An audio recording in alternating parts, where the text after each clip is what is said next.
Hey everyone, this is the Geeky Panda here with my co-host Time Forcer Anubis as we join ourselves with another episode of the DAICON Podcast. Now, the main topic for this episode will be physical versus digital games, and this is actually going to be a really nice in-depth thing because we're going to be talking about a variety of things. Of course, the inflation of these retro games. We're going to talk about, is it really worth trying to buy it versus, we could just buy a digital version of this at a cheaper cost. We're going to get all into that here, and we got some news to go over. We also got the board segment where we do our board recommendations for anime up there from I believe the F tier up to the S tier mark. And this week's theme is Isekai. So we actually now have a couple of things we could talk about, right? Instead of just trying to scramble slice of life. I mean, the Hamtaro thing kind of came in clutch here. Yeah. Yeah, and no one expected Hamtaro. Another item I'm asking for Bebop to be put in S tier. This time I will say the reason Cartoon Network allowed Adult Swim to last more than a month was due to popularity of Adult Swim, thanks to Bebop having what brought the ratings for the program. Oh, yeah, I think I get what he's saying. They constantly played Cowboy Bebop because the ratings of it were so popular. It pretty much justified keeping it on there longer than it was supposed to. We'll talk about it when we get to the. We'll talk about that brings good remarks. All right, first and foremost, here we got some new segment, and I am streaming on both Twitch and Kick tonight, so I am keeping an eye on the chats on both. So if you have any questions and stuff like that, feel free to put your 2 cents in. Now, first and foremost, how you doing, buddy? Pretty good. You sure? What the fuck do you mean? Am I sure? Is there some reason I shouldn't be feeling pretty good? Do you know something I don't, Panda? Your birthday's coming up, buddy. Yeah. Is that a reason I shouldn't be feeling good, Panda? I'm just saying, Is there a reason for that? I feel a certain fighting game is in your future. If you get me Tekken for my birthday, I swear to God. Watch me as I get you Tekken 7 and then the Tekken 8 beta. It's no risk. You get me any fighting game in the world, you decide to spend money on a Tekken game. Well, you did spend money to buy a PS4 for a joke. I mean, that joke was worthwhile. Yeah. Yes. Mid match, I didn't buy a bad game on purpose to play a joke on you. I bought a good game on purpose to play a joke on you. Yep. So either way, any anime you've been watching this so far? I have been. What was the last thing I watched? I watched. I've been going back to. Keep Your Hands Off Azakin from I think 2020. Okay. And it's pretty good. So like the whole show is kind of like a long form allegory for the anime industry in general, based around these like 3 girls who kind of start up their own anime studio inside of their inside of their school club. Oh, okay. And like it kind of goes through all the like business hurdles of trying to actually make anime. So it's not just it's like trying to portray the actual challenges behind anime on some level from a business model point of view. Gotcha. So it's a very grounded, like we're going over the details. Like, you want to start anime? This is what they had to go through. Well, yeah, on some level, yeah, and it's also sort of it on one level it's a business commentary, on another level it's kind of an artistic commentary. Nice, where you got characters that are kind of trying to reconcile their different artistic styles with each other in order to make something that's good. So like the first anime they end up making is a combination of the one character's ideas, she's really good at doing like concept designs and environments and like machines and technology, whereas the other girl is really good at character animation. So they come up with this scenario for like a short animated film that's based around the character, but involves the vast environment and All right. these intricate mechanical designs. Interesting. So I've been until I see you there with the fucking Panda's Steam has over 3.3K worth of games, unplayed games, so he's wasting money on something. I did beat a game recently. Okay, it was called Starfield, and I was beating the shit out of it while I was while I was resting after the hospital. So yeah, I was kind of committed to cause there. So one game down, more to go. The anime I've been actually watching, I just actually wrapped up on an anime called Level 1 Demon Lord and the One Room Hero. I believe they finally finished it off here, unless there's more. No. Oh no, the series is fully finished now for season 1. And I do like its concept of, hey, it's like I talked about this beforehand. It talks about how this party, this hero, they defeated the demon lord, all that dandy stuff, GG's, and now we got to see what happened to them after, years later. Like, Right. like first it was like a fantasy land, now it's kind of like a modernized area, but the hero himself, through one shenanigans after another, is kind of like a loner. Like, he's just stays in his fucking apartment, who's haunted by a fucking ghost, like what a ghost from what's that fucking Japanese horror film about the house? It with the woman like you know what I'm talking about, right? You're asking me about horror films. Grudge, yeah, but there's a Japanese name for it. The Grudge, yeah, kind of. It was like, it's just like no one really acknowledges this ghost except maybe like a character who kind of is like, what the fuck, what the fuck's going on here? So, but I do like the fact that it's kind of like, hey, this guy is alone in his room, and the demon lord is, finally, reincarnating, gets bring back, and he's like, hey, I'm back to kick your ass. Wait, what the fuck? You're not the hero I once fought? So it's kind of like this one thing where the demon lord actually tries to help out, the hero, to try to get him back on his feet. Right. So, and then the hero ends up meeting his former party members, and you got to see kind of like what they chose in their life path, basically. So it was really interesting. It's kind of like, it's not about the journey, it's about what happened after the journey, and you get like flashback scenes to kind of add in context to certain things. So I do like that. We always got to see the journey leading up to the point, but we never got to see animes that like, hey, this is what happened after. So I've been basically watching that, and I've been enjoying it. There's other animes I've like started trying to get a feel for. I haven't started the vending machine anime, but Am I Actually the Strongest? I started watching that. It's okay for now. I'm a few episodes in, and I started also watching, funny enough, this is an isekai. My unique skill makes me OP even at level 1. Where the whole premise is this guy's like skill is basically he's just stupidly lucky when it comes to drops. That's it. Like, that's his one ace in the fucking hole. But when it comes to drops, he's stupidly lucky. So, is it the anime is when you finish the amazing show / game, you feel empty and you're unsure what to do after? Listen. I've had those moments. There's been plenty of animes out there that I've had those moments. Cowboy Bebop was definitely one of them. I've had moments where, like, I've watched an episode of it, and I did like I kind of had to sit there like, well, shit, what do I do now? Yeah, do I continue or do I fucking? I don't know. I don't know if I want to continue this. Yeah. Well, like after a great series is over, you're like, what is there anything left? Is there a manga series that continue this? Is this truly the end? Like, that's what happened to me after Cowboy Bebop, Samurai Champloo, fucking Gurren Lagann, even though it ended on an epic note, but it's okay, maybe you can help me out. I don't understand. What? Because all those series you're talking about, like, they tell a complete story. Yeah. Beginning to end.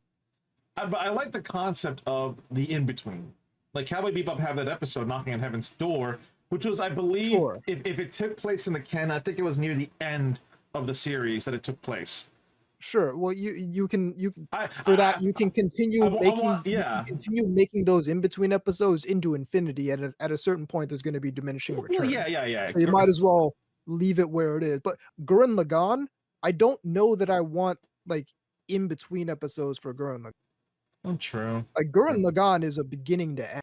Gurren Lagann, Yeah. it's You know, not you're like right. this You're kind of right. You're right. episodic thing where you can kind of drop things in here and there. Gurren Lagann is here's where it starts and here's where it ends, and we're covering basically everything from here to there. Dorkly Moogle's like, yes, no game, no life, right there. I'm like, listen. Y'all, we motherfuckers needs to. And I'm sorry to be this guy, but motherfuckers needs to learn to start reading light novels. like we got Like the if we're really wanting like continuations of these things that haven't continued for a while, just do what the marketing says and buy the light novel.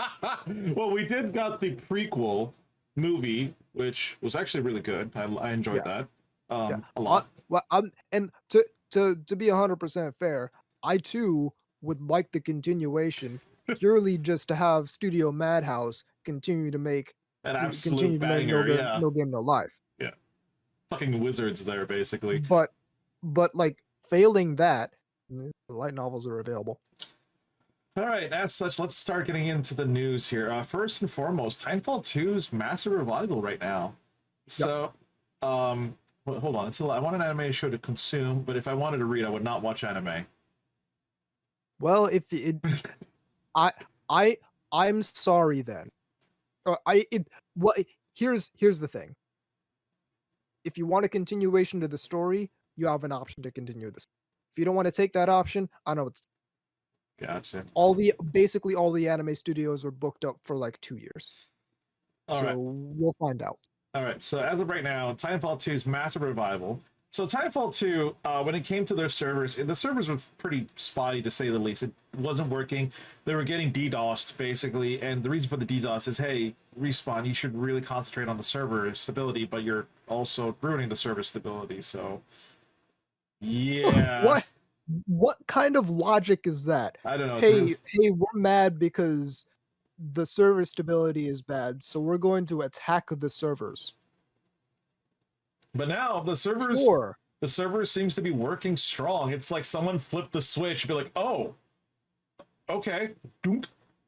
And so right now, last month in August, we had around 1,500 players average on PC. This is Steam. And this is not Origin or the consoles. As of right now of this podcast, we have close to 10,000 people actively playing it right now, with a peak of 16K. And that's just Steam. We're not talking about consoles or Origin. That's just Steam. I'm like, holy fucking shit. Right. Titanfall 2 is back, baby. People are finally realizing, yeah, this was a really good fucking game. Maybe all the people who obsess about movement-based shooters finally started playing a movement-based shooter. They decided, hey, instead of trying to make everything into a movement-based shooter, they start actually playing. Yeah, like Apex Legends was like the tease. I'm like, no. If you want more movement, go to Titanfall with wall running,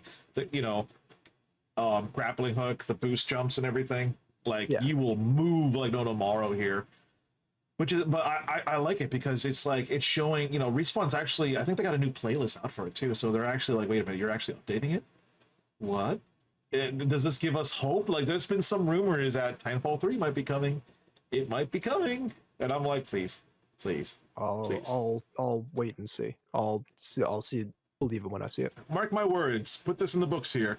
If they were going to announce Titanfall 3, it would be a crossover event in Apex Legends. Oh, 100% guaranteed. Like, if we were playing Apex Legends and then a fucking Titan just dropped down on the field and it's like, hey, Legends, kill the Titan. But wait a minute, right. But be careful, it's a fucking Titan. So it's gonna kill you. So I would just be like jumping for fucking joy. I'd be like, all right, let's do this, motherfuckers. So I mark my words. I think if they were gonna do it, I would love to see it do it like that. And I even though people are like, Panda, don't pre-order, I'm pre-ordering this shit, collector's edition. No, no regrets. Listen. I'm listening. Yeah. Yeah. I as a you can go ahead and do that. Let me know how the pre-order is. But yeah, what are you thinking, man? Since you love Titanfall as well. I'm pumped that the people who really like Titanfall actually have a way to play it now. Like the game is once again playable. Yeah. They don't need to, like, people can play that game instead of having to play a different game and kind of getting sort of the Titanfall experience, but not Exactly. So, I because think Apex is definitely similar. They definitely did a lot to make Apex feel like it's in that same vein as Titanfall, but it's a different game entirely. yeah, same Like universe, Titanfall and just it its own thing. completely different types of game. Like someone were like, Titanfall would be better without pilots. I'm like, Yeah. oh no, That no, no, wait, we have that game. It's called Apex Legends. or wait, no, like I think no, they said Titanfall would be better without either pilots or Titans. I'm like, you sure about that? You Yeah, sure about that? yeah. You sure about that? We have Titanfall without Titans. It's called Apex Legends. It ceases to be Titanfall if you take away the Titans. Yep. All right. Are you just gonna call it Fall? I mean, yeah. You do make good points here. So, trying to exit out of something here. My Microsoft thing is like, no, no, Panda, no. Fucking hell, Xbox. I'm gonna put your icon right there so I don't fucking touch you ever again. I would also love an anime of Titanfall 3. Thank you very much. With that, moving on, we're going on to now. Unity is backtracking hard. For those who don't know, Unity made the announcement, which royally pissed off every developer under the fucking sun. So we got this article here from Rock Paper Shotgun. I'm going to read a little snippet here. The announcement came to an open letter to our community on the Unity site, and this happened. They just recently announced this. I want to start with this. I am sorry, Unity's Mark Whitten. We should have spoken to you more, and we should have incorporated more of your feedback before announcing our new runtime fee policy. Our goal of the policy so we could ensure to support you today and tomorrow, and keep deeply investing in our game engine. So Unity announced last week that qualifying developers would be charged a fee, typically around 20 cents, for first-time new players that installed their game. Developers were immediately critical of the move, in particular, the retroactive application of new fees to games made in Unity long ago, as well as the ambiguous way in which installs will be tracked and the risk of fraudulent installs. For example, by those pirated the game, costing developers money, and that is a really fucking good point. It's like Unity's like, hey, here's an engine, cool, awesome, we're gonna make this great game, have a lot of people playing it. Oh, hey, every new install, you got to pay us. What? And to be sure, not every new purchase, every new install. Yeah, and here's the deal: like some games, they could make like the argument has been made they could make like 100 to 20 grand. But then they're like, oh, yeah, we're gonna need that. We're gonna need that money. I'm like, wait, what? Yeah, exactly. They're punishing people for success, Yeah, and that's the issue. And that's it's not even a part of like, oh, these game devs are making so much profit. They should be able to. That's not all. Like they don't keep all that money. They have expenses to pay for. You could argue that this is one of them. It's a stupid ass expense. Why would they need to do this at any point in time? yeah. These developers. If Unity's this hard up for money, they got other problems other than people being mad. Because if they need 20 cents of every not purchase, every install, which means that if it's every single install, if someone uninstalls your game and then reinstalls your game, that's another install. Yeah. Which means every purchase isn't 20 cents. One purchase could be like 60 cents because they've installed it 3 times. Yeah. So not to mention if the game's being pirated and then they install it, it's still costing them money even though they didn't make any money off of the sale. So the article did state that several developers announced their intention to stop using the engine itself, and it's crazy. We got one of them. It was the folks I believe that made let's see here, one of those. It's that freaking cult game. Fucking hell, the Cult of the Cat or something. Like Cult of the Lamb, I think it was called. They're like, yeah, buy it now before we take it off here because of the bullshit. Like, it's kind of like you now, Unity, like, they didn't just shoot themselves in the foot, they tore off their own fucking legs. Like, They how? broke the trust of everybody who used Unity. Yeah. Yeah, so they basically made an announcement saying, we're sorry, we're retroactively, we're pulling back from making some of these changes. We're going to be more transparent and clarify. But my God, dude, like, did no one run this by like devs to be like, hey, what do you think of this? Before we implement it. It's just, and this is, I believe, Unity is run by the former EA CEO who thought, hey, you could do microtransactions to buy bullets for your gun in Battlefield. I'm like, wait, what? Yep. Yeah. Yeah. So if so with that sort of leader, Yeah. it should be no surprise that they're deciding to do this sort of thing. Oh yeah. And so they've permanently lost the trust of a lot of people because they were even willing to say that they're doing. Yeah, and now it's like the developers out there are going to look at other game engines like Unreal and be like, "Sup?" Yeah. Yeah, like Unity used to be the game engine. Especially for indie devs, especially for indie Expe- developers. Yeah, exactly. So we got people moving to Unreal, we got people moving to Godot, and Unity only has themselves to blame. Oh god, yeah. Hi, I'm late. I was watching my Adventures with Spider-Man. Oh, nice. So yeah, I think I'm really interested to see how this is going to play out because a lot of new developers, especially, are going to be like, yeah, no, we're not fucking, we're not going to be using this fucking engine if they're doing this shit, like you said. So I'm really intrigued and interested to see how well, how they'll, try to regain the trust of the developers and the community again, because this is like, this is a PR fucking nightmare, basically. Like, the PR team is working overtime trying to, like, fucking, pour out the flames, while, like, someone inadvertently just lit a gas tank and exploded. And they're gonna have to try and figure out how they're gonna regain that trust, and I'm not sure that they will anytime soon. Yep. All Because right. when you show that you're willing to do this sort of thing, now people are You said the press. wary. You said the precedent of it. Like, Yeah, you set the precedent. You look at it. People are gonna look at it like, well, okay, if this is what they're willing to do, then I'm gonna be careful around Unity. yep. What is even more trouble for them is that employees of Unity were against it. Yeah, even their own fucking staff are like, this is stupid. Yeah, their own staff said this is gonna piss people off, and they still tried to do it anyway. Yep. And it's like you never listen to the guy on the ground. You always just think, like, oh, people like this. Like, no, no.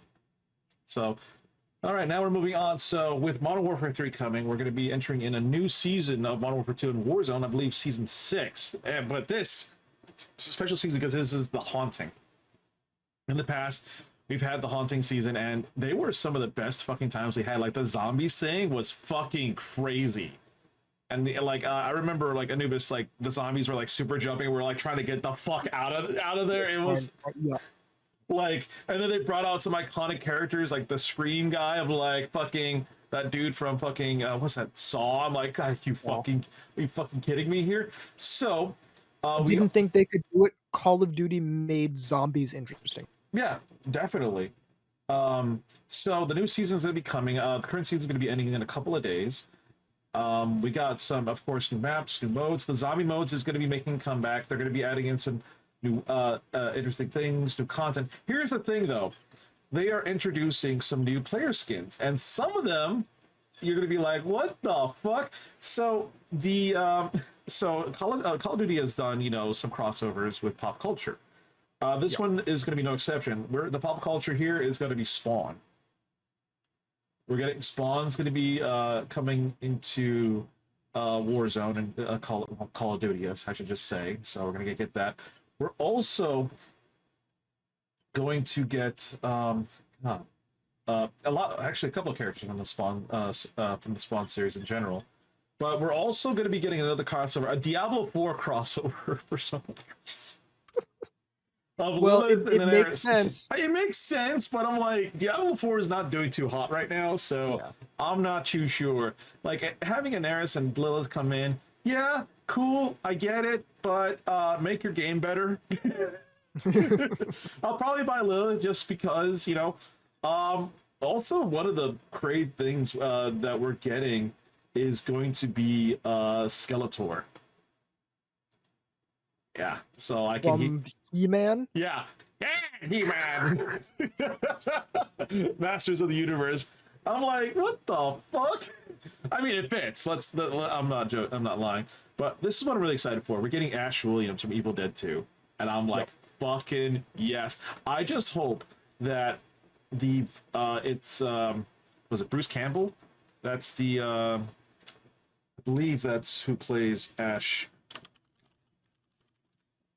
Yeah, Bruce Campbell, who plays Ash Williams. So I hope he's in there. But here's the interesting thing. So Call of Duty is they've done anime crossovers.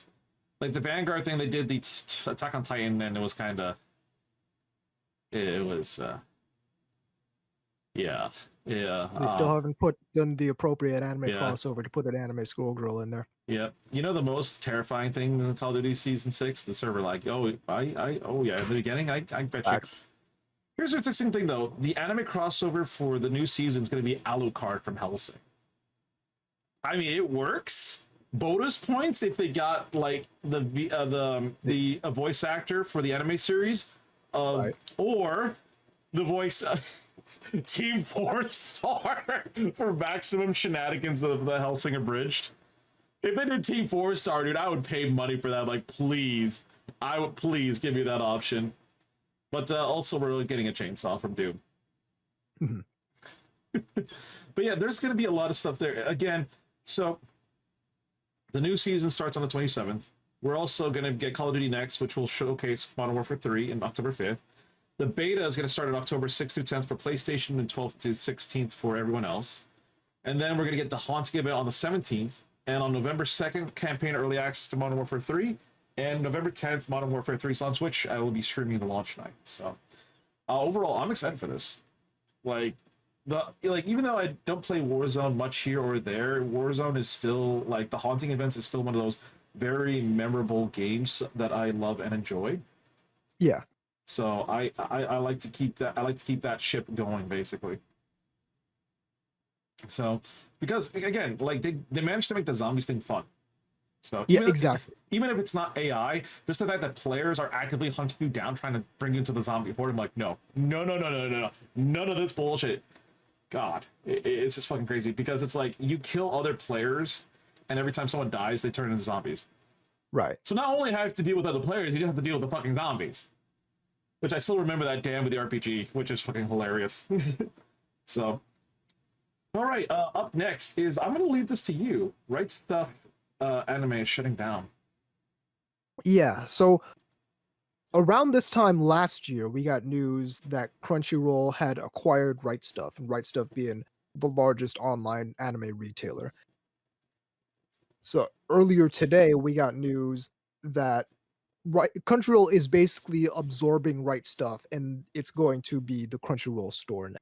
They're shutting down Right Stuff as an independent entity, and all of Right Stuff's previous operation, except for the adult section, which was sold off to a different company when Crunchyroll acquired Right Stuff.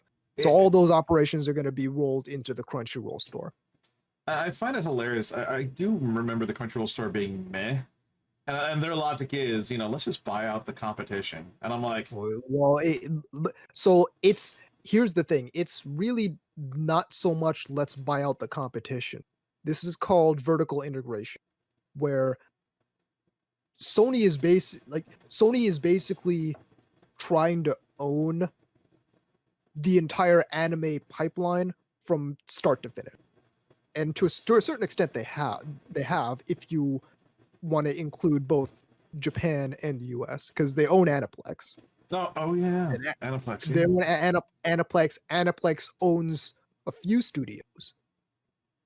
So anything they produce that's probably going to get acquired by Sony and probably going to get distributed in the US by either Funimation, Crunchyroll, or Aniplex of America.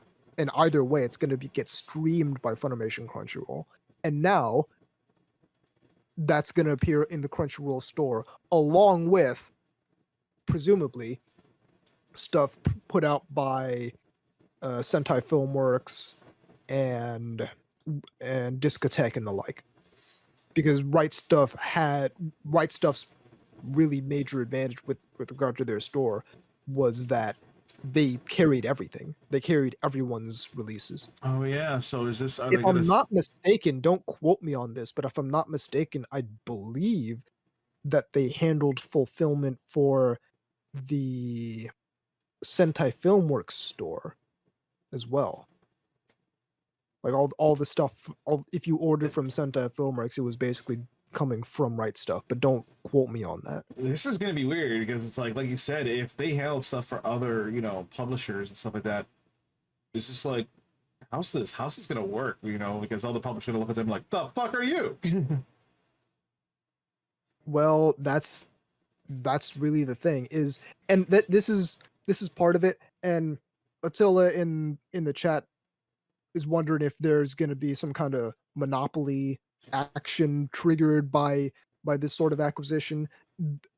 That inquiry already happened when Sony and Funimation through Sony acquired Crunchyroll. The Department of Justice did launch an investigation into that and said, yeah, that's okay to happen. Now, I don't know that I necessarily agree with their decision, but I also don't expect them to understand the intricacies of the anime industry, very specifically, and understand what the implications of that sort of business deal would be on the anime subculture specifically. And also, Sony did make a really good case. I don't agree with it. I think it's kind of a bitch ass thing to do and say in order to put this through, but Sony's argument basically was that they're not dominating a particular market because the market that they're in is like animation and streaming services, streaming content in general, rather than a very specific subsection of that, which you could definitely make an argument that is true, but it really actually isn't. Like you said, I said this back in March of 21, back when this sort of thing was just coming out in the news, is that they're basically trying to say that the parent companies of the two biggest anime brands in the US, this is a quote, are currently insisting to the Department of Justice that anime is just like The Simpsons. That's basically what they were asserting. This is a quote from an article talking about it, urging the Department of Justice to not consider anime as a market distinct from the broader range of animation geared toward adults, which would expand the field to include shows such as The Simpsons, said people familiar with the situation. So they kind of had like an underhanded way of dealing with this and way of dodging the legitimacy of an antitrust inquiry, which is saying that anime is basically the same thing as The Simpsons or Family Guy or King of the Hill, something like that. Well, you said earlier, what are the implications in the community? Like one thing is for certain with people are brand loyal.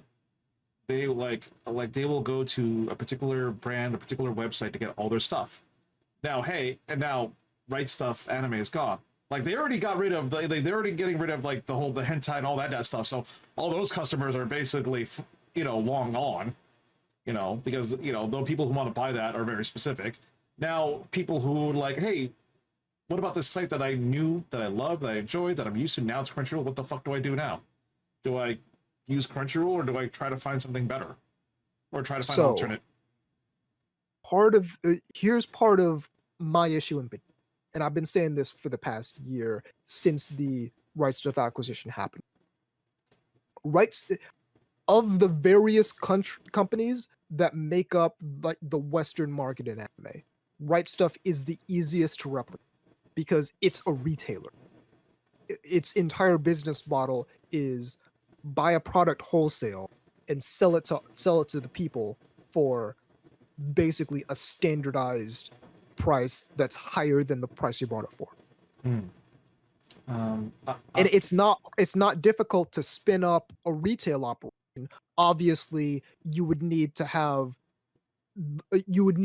some resources to get it to the Oh, same level yeah. that Right Stuff is at, where they have like warehouses and Look, logistics and shit. yeah. But it's not hard to make a retail site. It's not hard to grow a retail site. Like it's not something that needs to be figured out. All of that has been figured out.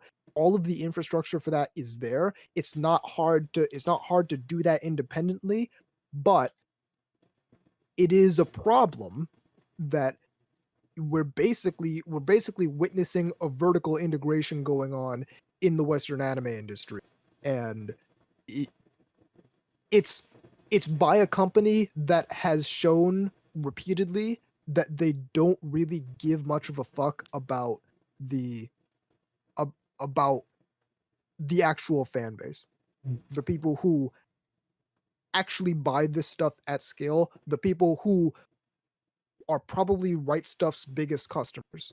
Mm. They've shown that those kinds of people they do not typically give much of a damn about. Aqua posted, hearing that, I felt a laugh coming inside of me, but it's ridiculous. It's a shame that the people of the Department of Justice does not know better. This not, Yeah. to be fair, it's not really their job Yeah, to it's know to understand the industry. Sony they they played a really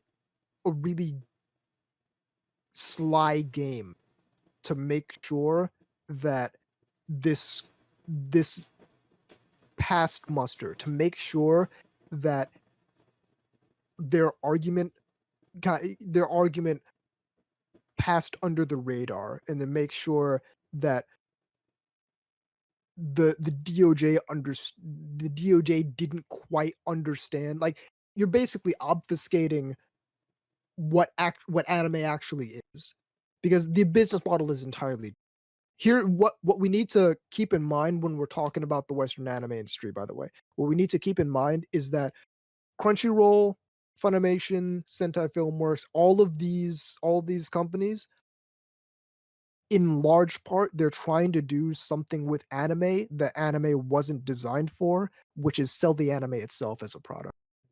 Because the business model is entirely different. The anime isn't necessarily actually meant to be sold as a product. It can be, and it is, and people buy it. And people buy it for a lot of money. But that's not the main product. The main product is whatever the anime is selling. The main product for the vending machine isekai anime is that's trying to sell the light novel. That's trying to sell the light novel is based on, in the manga spin-off for the light novel. That's trying to sell it. It creates an entire ecosystem. And the issue with the Western anime industry, and that the really the thing that they're trying to navigate, is that they're not really part of that ecosystem in the same way that, like, Aniplex is part of the ecosystem for Rascal Does Not Dream of Bunny Girl Sensei, yeah. where they kind of get paid off of the light novel sales, and off of the manga sales, and off of the anime sales, and off of the merchandise sales, because they invested money into the creation of the anime. I Yeah, it's like, to me, it's like, with Right Stuff going away in October, it's literally next month. Like, it's gonna be absorbed Yeah, completely. yeah, I'm just yeah. wondering who's gonna be like, what's gonna be the next site. What are they gonna do, other sites too, or are they gonna stop there, or who else are they gonna acquire, even if it's a different area? It's kind of like we said, like last, like said the president, like they just bought out a fucking retail website here. Or are they gonna do something else? They bought out and absorbed Taylor. Yeah. As be the it so like what it like and you're right. What is the next thing Yeah, that they're gonna move to acquire? What yeah, is the next?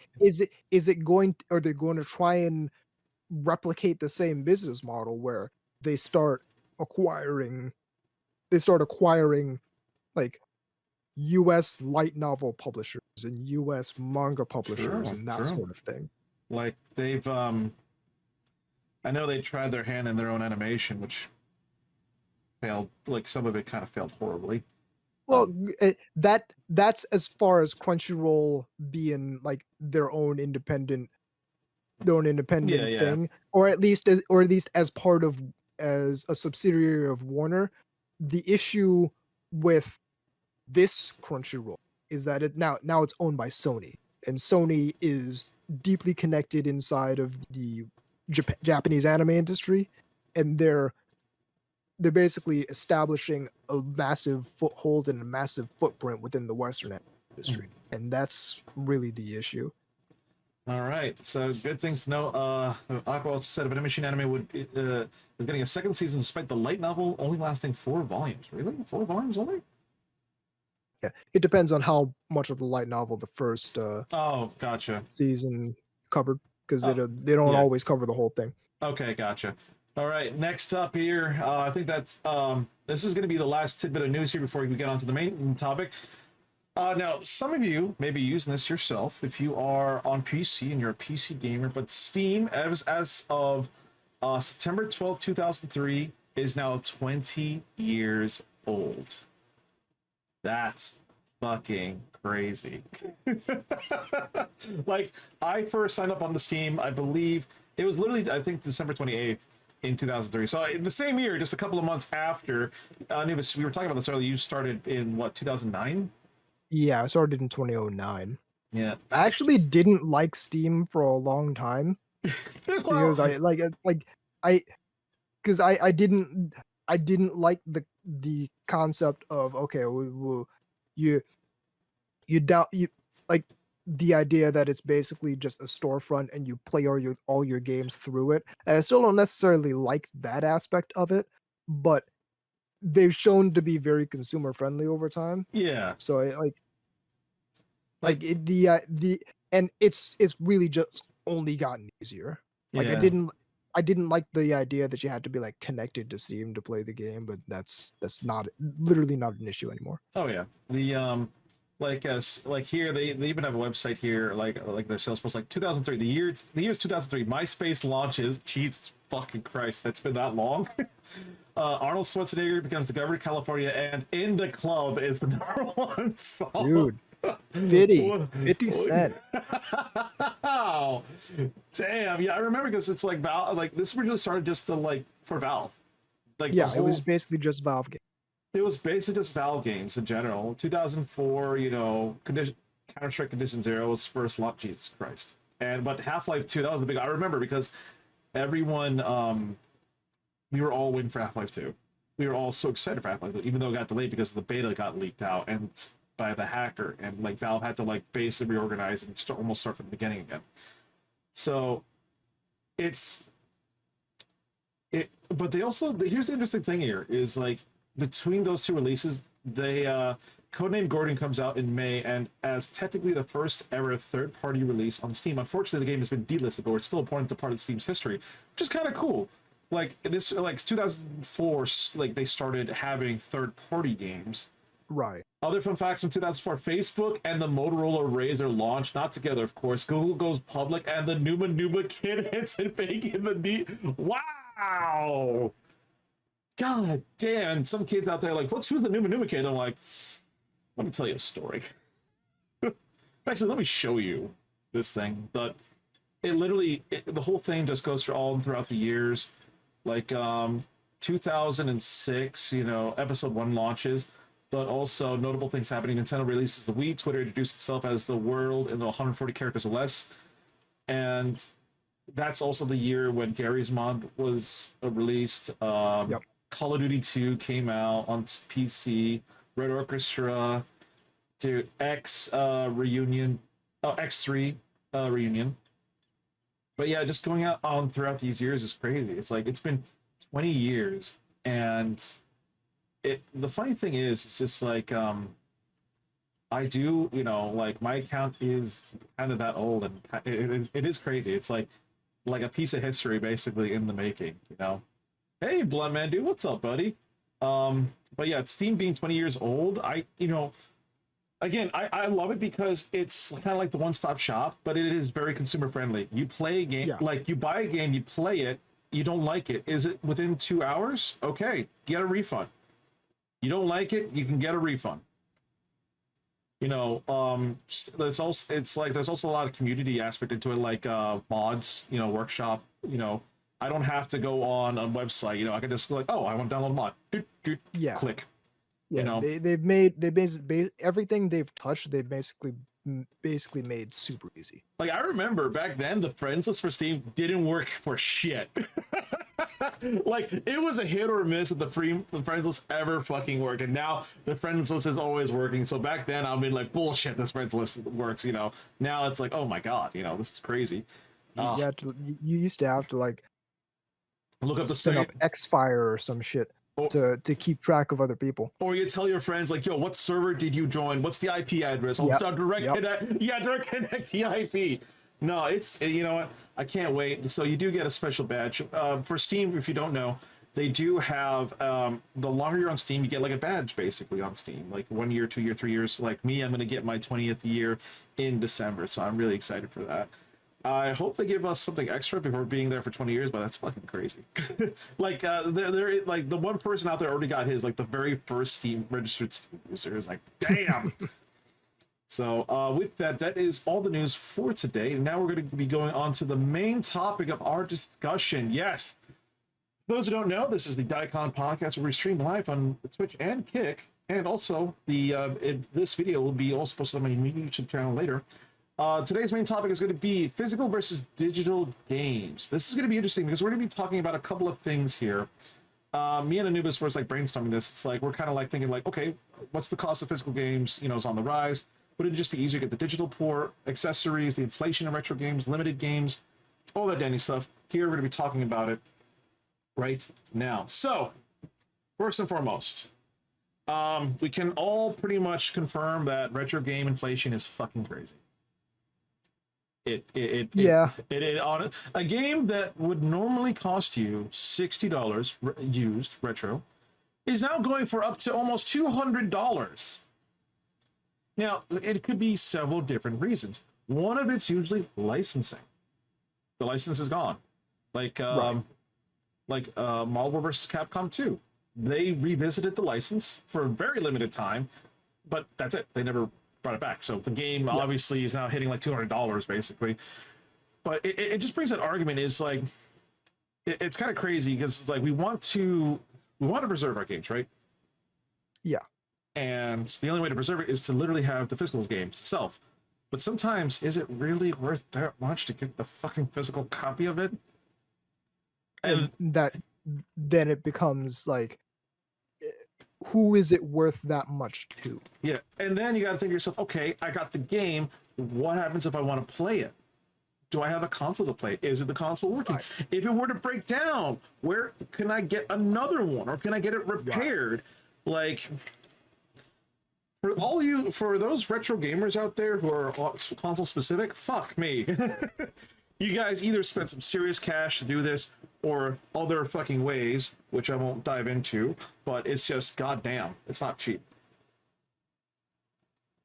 And it's like the consoles aren't getting cheaper either. No, because like I said, like, are they in working condition, or is something wrong with it? Because consoles break down over time, and it could be an easy, simple fucking fix with a CD drive. Like replacing like the band in there, or cleaning the laser. It could be something severely wrong. It could be the motherboard, and then it could be like one of the capacitors on there, and you're pretty much fucked. So it's like the original Xboxes. People are a little worried about it right now because of how old the systems are. The capacitors might, leak, or right. So it's kind of like one of those things. Like, we don't know how long they'll last. Which brings up the argument, like that's why we're seeing like some games get receiving ports or remasters or remakes and stuff like that to kind of keep those games going. But right. I'll let you lead the charge on this one.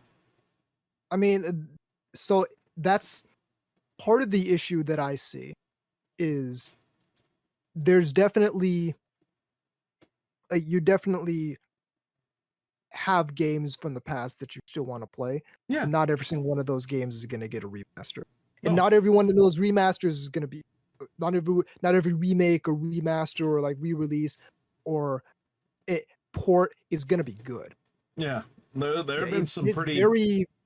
it very it's very abundantly possible for any of these ports or remasters or remakes to at like at best not do the original justice, or at worst just completely like be some sort of complete change over the original, or in some like you don't get the original game as it was released the way Hmm. you remember it or the way it was released back then. Or am I? And Yeah. you don't need you don't always you're not always able to trust that it is until you buy it. Hmm. Wait. Which could it could be like I'm looking at the Steam page for Metal Black S Tribute. Now I bought Metal Black on the Saturn as an import from Retro World Expo. It's very expensive. This Steam game is $6 normal, on sale now for $5 and change. Yeah. Now I don't know if m- my research is telling me that it's a pretty faithful port, but that's not always the case. It's not always going to be the case with some of these retro games, And sometimes for people. especially with some of the higher profile ones. So Oh, some of the higher profile ones, they will change stuff around for any number of reasons. well, even that, some of the older games like that that are ported on the PC, or older PC games in general, might not jive with today's operating system. Like That's another we would case. have to tell our operating system, like, yo, try to think your XP again. Yeah. or Or do what I did and just get an old, like just have old hardware to be able to run this old it's software. and then like you said, okay, um, I bought this digital game for cheap. Okay, what happens if that said digital game gets delisted? Usually, Steam here I love. Steam here, if the game Yeah. gets delisted, it's still your game. You could Yeah. re-download it. You could play it as long as you want, no matter what. You could uninstall it, reinstall it. It is yours. Now, granted, the consoles, it's a little finicky. It's a little weird because let's say, for instance, hey, I bought a couple of games on the Wii Shop, and these are the eShop games. You cannot get a physical copy of this at all. These were exclusively on the eShop. Well, Nintendo's eShop shut down. What happens if my Wii were to break? Because like the one thing that's nice about the Wii is they made a shitload of those fucking things. Right. And people pretty much know how to fucking fix them at this point. Like, you're gonna have spare parts, you can send it into someone, or you can just buy a new one if you really want it. But what happens with all those games? Hey, I fucking like, can I re-download those games? But wait, the eShop is closed out. Is there even a chance to, or is that it? Another instance, PS4, the PT demo. You cannot reinstall that ever again. So if it's on your PS4, that's it. That's your only way to fucking play it. Yep. Like, which is crazy that Konami, they not only stop the download, which you think, okay, we can just re-download this and play it again. No, you cannot re-download it again. It's one of those it's one of those things. It's like, fuck, you're fucked either way. 6 ways to Sunday. Yeah. And it it's wild that they'll do that to for it, for instance on the Wii Shop. It's wild that they'll do that to games that you paid money for and are supposed to own because you paid money for them. Like Yeah. they'll they'll make it so you won't be able to download something that you paid money for, and that's really a significant part of the issue for me is if I paid money for something, I want to be able to use it at my disposal. Like I want to be able to do what I want to do with it.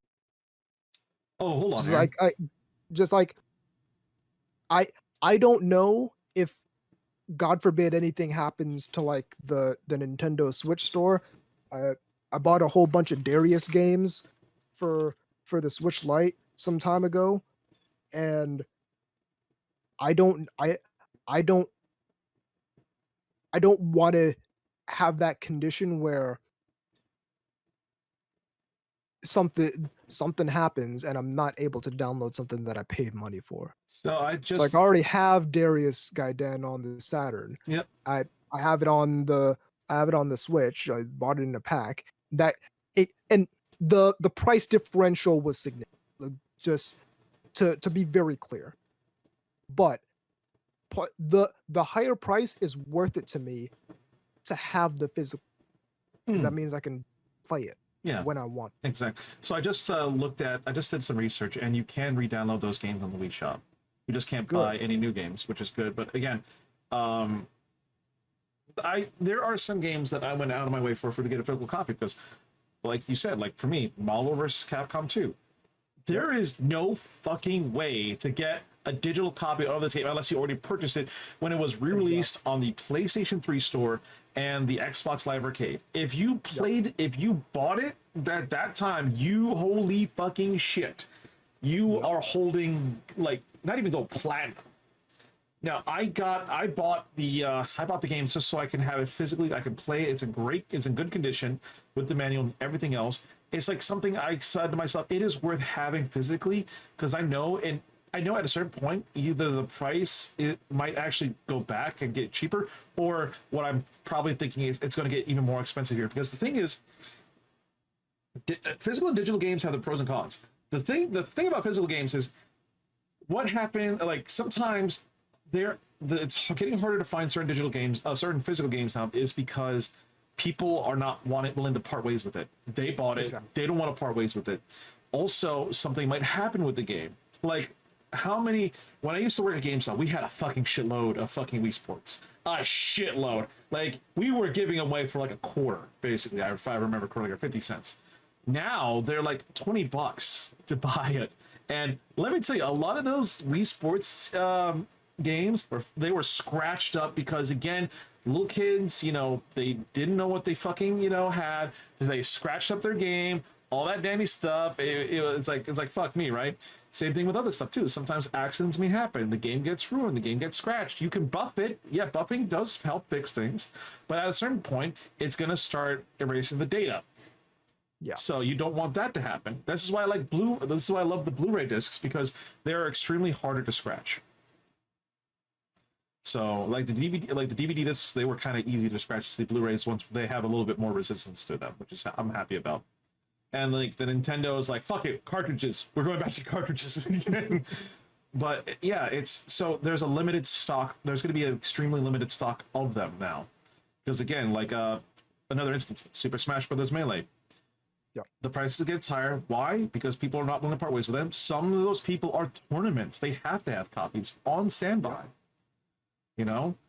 Like they don't want to give up their copies and stuff like that. Like when I went to Game Exchange, I asked them like, how often does, let's say, the Dreamcast get traded in? They were like, we rarely ever see it now. Yeah. Like once we see a trade in of that, usually it's gone in like 24 hours. Yeah. Like, because the people who have a Dreamcast want to keep their dream. yeah, like we saw for retro, we saw like the NESs, SNESs, we saw N64s, but we never Yeah. really saw I think we saw a Sega Saturn like once.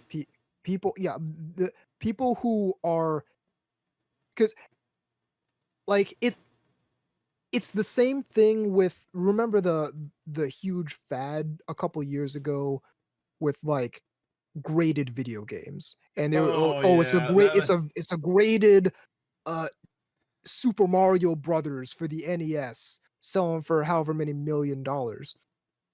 That's the stuff like regular ass people.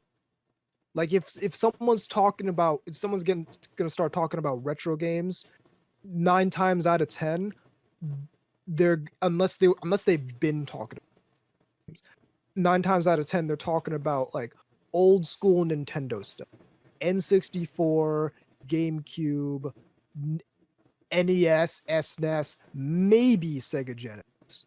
But the people who are really into it, they're the ones who are going to be more likely to want and have a Saturn and Yeah, have a Dreamcast because and they're going to hang on to it and they're going to take care of it I think because that's what they're there for. the grading system I think made things 10 times worse.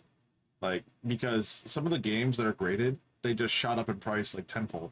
Oh, like how? Well, Yeah, the like entire thing was designed to basically take the take the like the concept of video game collecting. It's the same thing that happened with Pokemon cards a couple years ago, oh yeah, where all of a sudden, people are you get all these news articles. People are busting out their old Pokemon cards and they're making thousands of dollars for a holographic Charizard, and the whole thing became a fad for a bit. And a lot of people made a lot of money. A lot of people were holding on to. A lot of people bought some Pokemon cards for several $1,000s and were left holding the bag because when the bottom dropped out of the market because it wasn't like there was no reason any of these Pokemon cards should have been worth that much in the first place, other than the hype around, oh hey, people are busting out their Pokemon cards. It's the same thing with graded video games. It's the same thing with the retro game market. It got a lot of hype, it got a lot of mainstream news coverage, it got a lot of traction outside of like the insular retro gaming ecosystem, and then prices shot up as people started seeing this as an investment opportunity, and then someone paid several $1 million for a graded Super Mario Brothers and was left holding the bag. They lost several $1 million because they paid that for this graded copy of Super Mario Brothers, and the bottom dropped out of the market. Mm. Like they can't sell that for more. No. You ever heard of the greater fool theory? What? No, I haven't. So the greater fool theory is it's sort of like an investing concept where the idea is you're always looking for someone who's a greater fool than yourself and will pay more for this Oh, thing that's basically worthless. gotcha. There is absolutely no reason. I don't care how good the condition is. I don't care how good the packaging is, how nice and crisp the shrink wrap is. I don't care which edition of the game it is. There is no circumstance at all, none, where a copy of Super Mario Brothers, I don't care if it's 1, I don't care if it's 2, I don't care if it's 3, I don't care if it's Lost Levels, I don't care if it's Super Mario Land on the Game Boy, none, no circumstance under which a copy of that game should sell for that much money. Millions? No. Hundreds of thousands? No. Tens of thousands? No. Thousands? If you can prove to me that that particular copy of the game is special, maybe. Hundreds? Maybe. But no circumstance under which it should command like $1 million or $100,000 price tag, other than the entire market was artificially inflated in order to make some people a lot of money and then drop the bottom out of the market because there's no way any of these games should cost that much. Now, I understand a copy of, you and I both saw this a few times at Retro. I understand a copy of like Dot Hack Volume 4 selling for $300. Yeah. That I understand. Or I understand a copy of Metal Black for the Saturn import selling for $100. I get that. Or that That world, makes sense. or the was it the NES copy, the World Championship, like that World Championship copy for Nintendo. Like you had to been at this event to get this thing, and I'm like, okay, it was like $10,000 easy. I'm like, okay, that makes sense because you had to been there, I would at argue, the right place at the right fucking time to get, I would argue it doesn't, but that's a function of like it's that's purely based on rarity. Yeah. There's nothing about that product that commands that price. fuck, Dot Hack Volume 4, I've been looking for that one to complete my collection. Well, So have I, and I found it, and I paid a lot of money for it. How much you paid for it? $300. Shit, yeah, I paid, like, I think the most I paid for a game was 175. So I'm like, I can understand it. And it's crazy because here's the thing too we have to worry about with the Witcher game, physicals. There is, it's been going on for years now, but there has been a lot of cartridge-based games are fakes. Like, yeah, they are the game, but it is not the original. It is a fake. And I'm like, yeah, it's a fake or a reproduction if you want to be polite about it. Yeah, and granted, sometimes those cartridges, the original cartridge, you need to open it up and replace the fucking battery on it. Yeah. Totally understandable. But yeah, no, they're making, some of those cartridge games are fakes, stuff like that, like the N64 games, the SNES and all that stuff, the Game Boys. What I'll say is I don't hate on them. If you want to buy a repro, 100%, because the objective is to be able to play the game. Yeah. It's basically an emulator with extra steps. I mean, yeah, the objective is to be able to play the game. This game, if we're talking especially if we're talking cartridge-based games, for the N64 and before, this game has not been sold on original hardware for decades, plural. There's no nobody of the original, nobody except for a reseller is getting money off it. And if True. It's like there's two different camps of it. It's either, hey, I just want to, hey, I love Legend of Zelda Majora's Mask. I just want to play the game. I just simply want to play the game. Is it cheaper? Yes. Does it work? Yes. I am happy with my purchase versus the collector, hey, I want this game. I want it to be the original, though. I don't want it to be a fake. Yeah, there is two camps of it. Those who want just to play the game, just to enjoy it, they don't care if it's original or not. Let's fucking go versus I need this to be the original. Also, another argument in favor of that is people who are collectors but don't necessarily want to play the games that are in their collection because they want to keep them preserved. Yeah, they'll buy two copies of it. This is my preserved copy, and this is the copy I play with. I have 2 copies of Dot Hack Episode 2. Oh. Because one of them doesn't have the original slip cover inside the thing, and it doesn't have the DVD, I think. That's the one that I play. Yeah, because you want to keep the full package one nice. Because there are collectors who do that. Well, I have 4 copies of Virtual on the Saturn. Yeah, there are collectors who do that. They'll have the really nice copy they have just to, this is part of my collection. I'm not going to play it versus this is the game. I'll just use it to play. If I want to go down memory lane, I'm ready to play it. Now, granted, there's other collectors that are there that they just buy it just to collect it. That's it. All is said and done. I'm like, okay. I don't get the point to that unless you're basically using it as a hedge against inflation. Unless you're getting it to I'm gonna sell these later on at a point at which they're gonna be worth money. Playing long game, basically. Yeah. And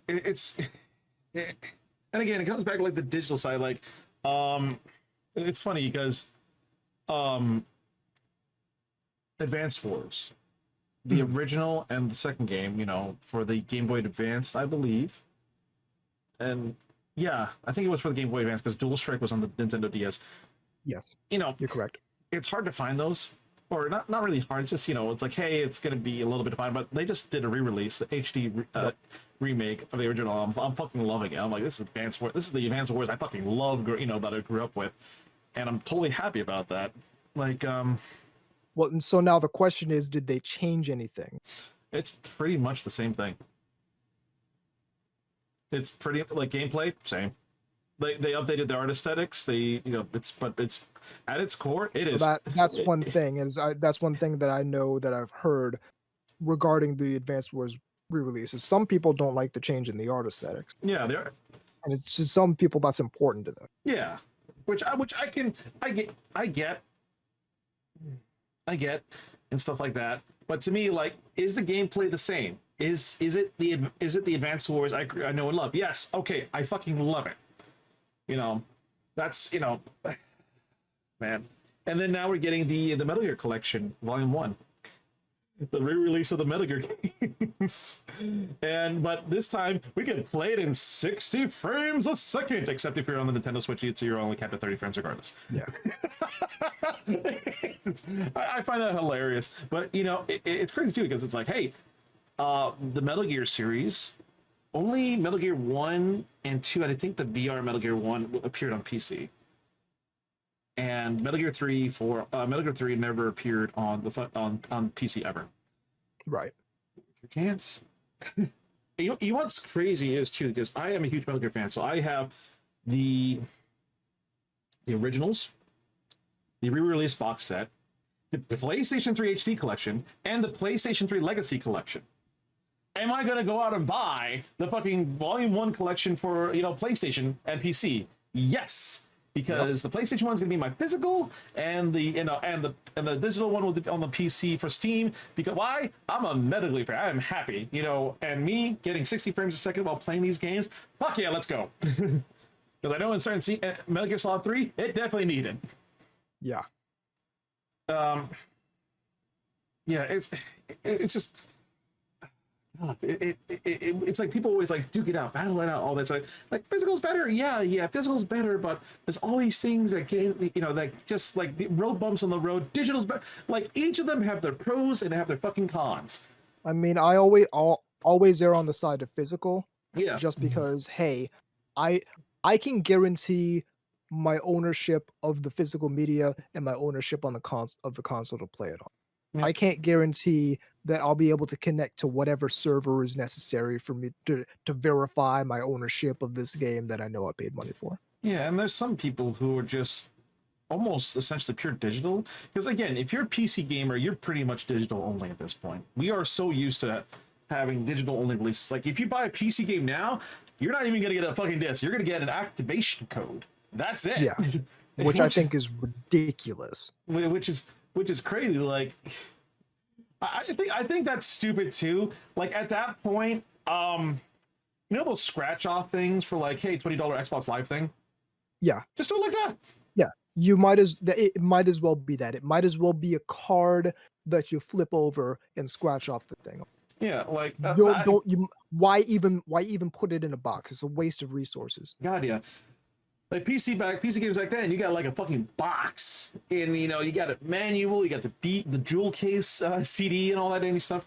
Dude, if I ever if I ever make a game and put it out on PC, I want to do that. Like I want to put it in one of those like PC game boxes with the cardboard insert and the manual and the fucking disc in there in the sleeve, or better yet, in the jewel case in the box. Yep, and you'll get your activation code to put it on Steam, but we're giving you the CD and all the things need to play right out of the fucking box. Exactly. Now, and I know some people out there like purely like consoles we're seeing them going more digital now. Like the PlayStation 5 has a digital only version of it. And we're hearing rumors that the next Xbox update basically is going to be digital. Like the Xbox Series S is digital only. And it's like it's like one of those things. Is like PC, we're used to this. We've been used to this. There's no other way. And like console, and I think it's gonna get progressively harder now, because I think we're gonna come at a point where it's like it's gonna get harder to find digital games for consoles now, because they're gonna just keep pushing for digital stuff. Like I remember the one thing digital games where people did not want to buy them back in like 2007 was, one, you couldn't preload them. Like Halo 3, you had to buy it and download it right whenever launched to start downloading. You can't preload it and then start playing it. 2, there weren't really any sales, but now, hey, they do weekly sales now, basically. Like, hey, sometimes this game's on sale. Holy shit, awesome. Xbox, they're like, hey, we do sales and we got the Game Pass, motherfucker. You want to play AAA games as they launch? Here's your chance. Which I think that's actually pretty awesome, not gonna lie, low key. I think it's definitely a good business model. I think it's a good call for them to do.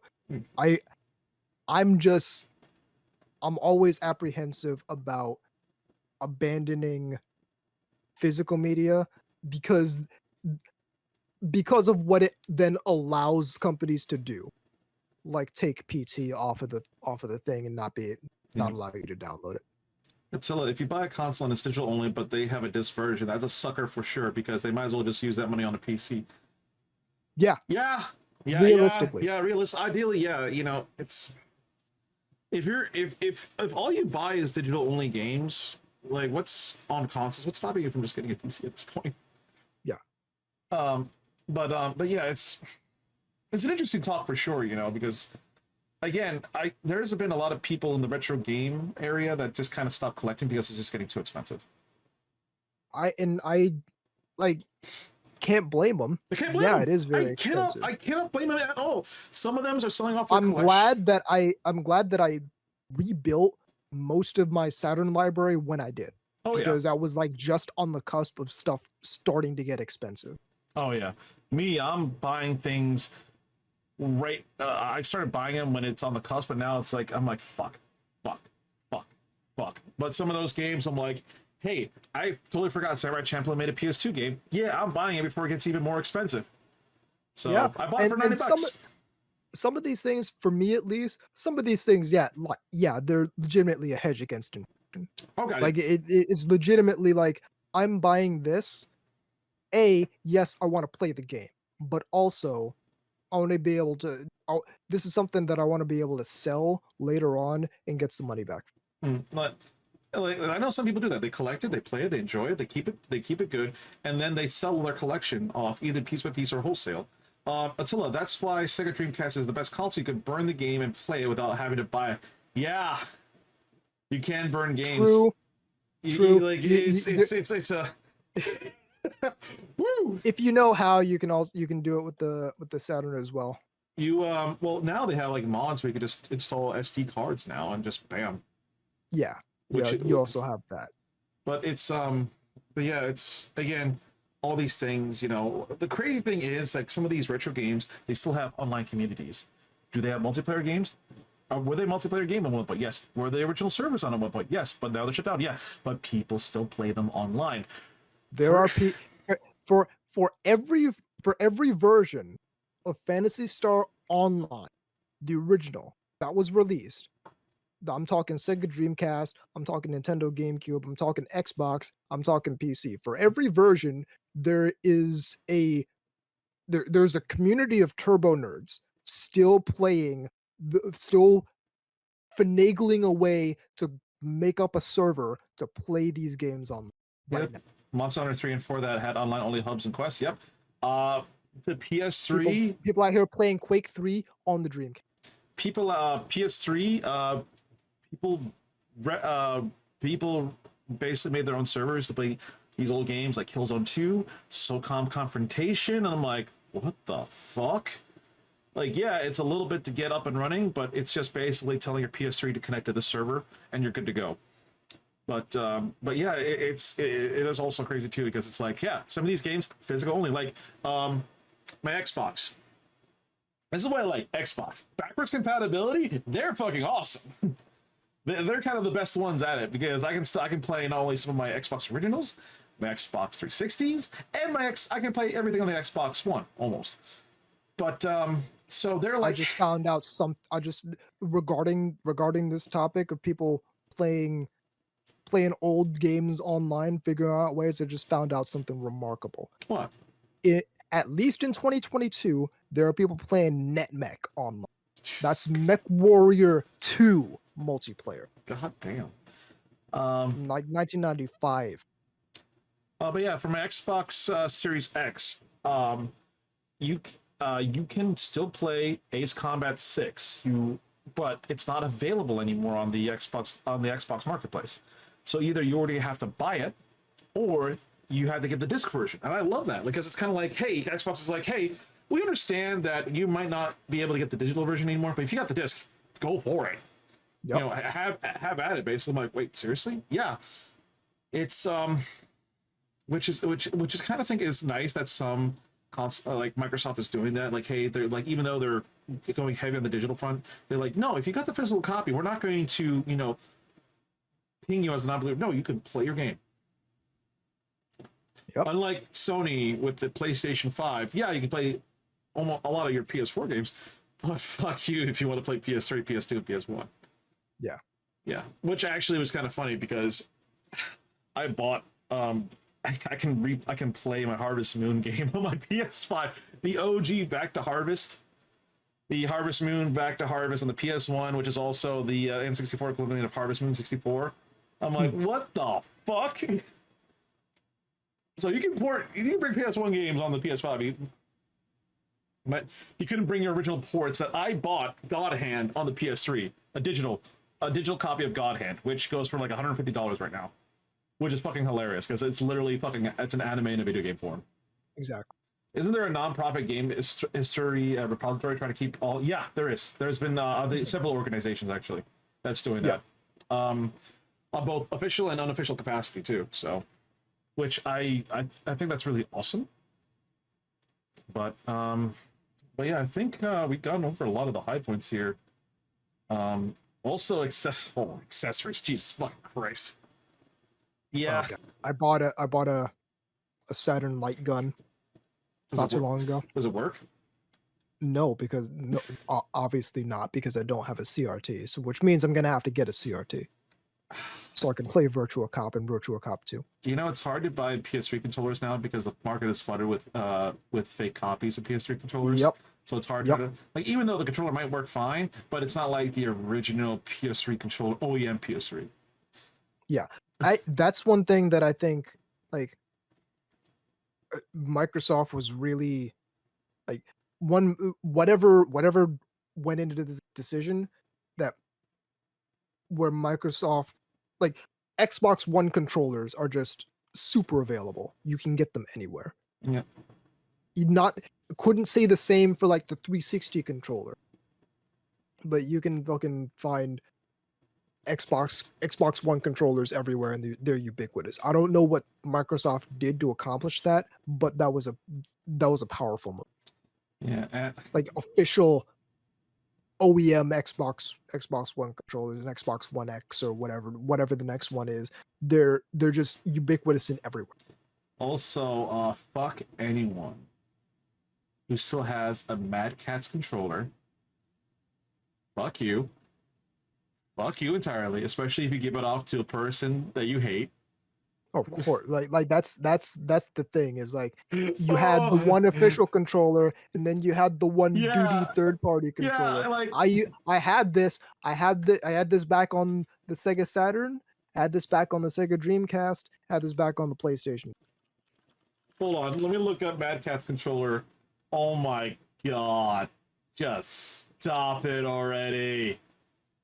Stop it. Oh, Jesus Christ. I'm looking at these controller designs here. Wasn't the Mad Catz did the chainsaw controller for the GameCube? That wouldn't surprise me. Like, if you collect these as a retro game, why?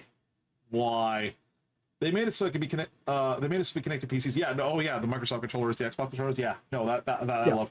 So yeah, but the Xbox controllers were not anywhere near as like widely available as the Xbox One controllers. Yeah, but yeah, like we forgot about accessories. You know, you had like fucking.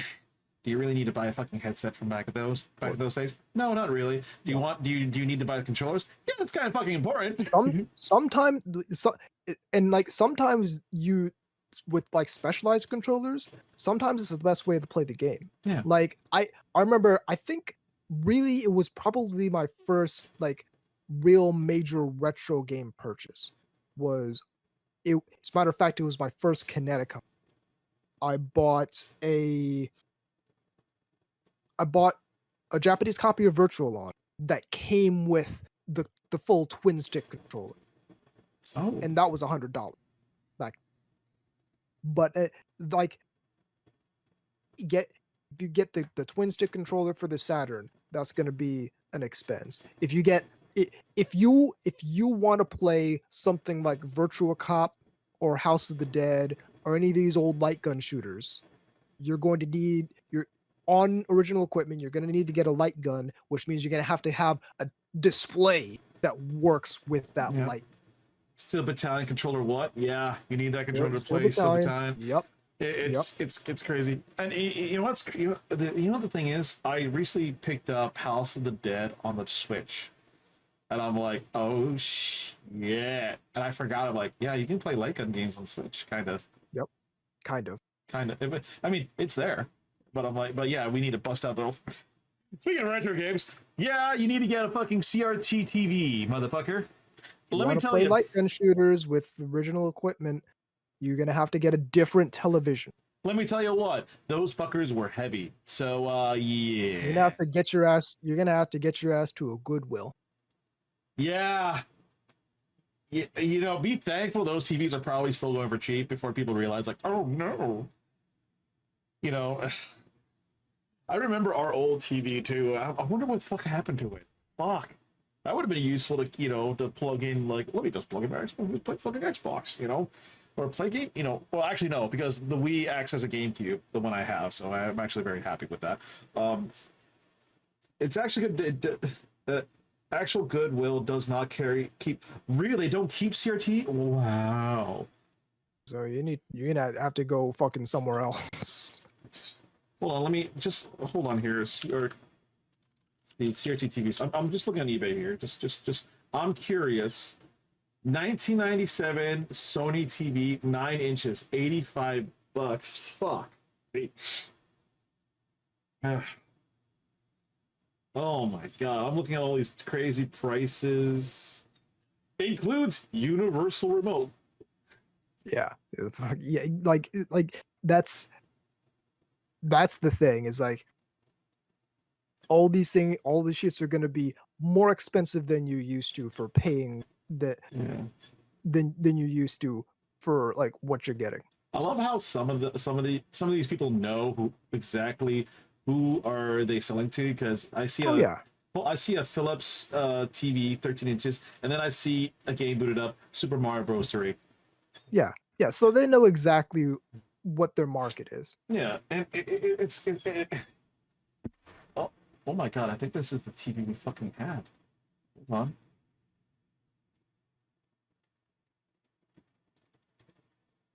I think this is the T. I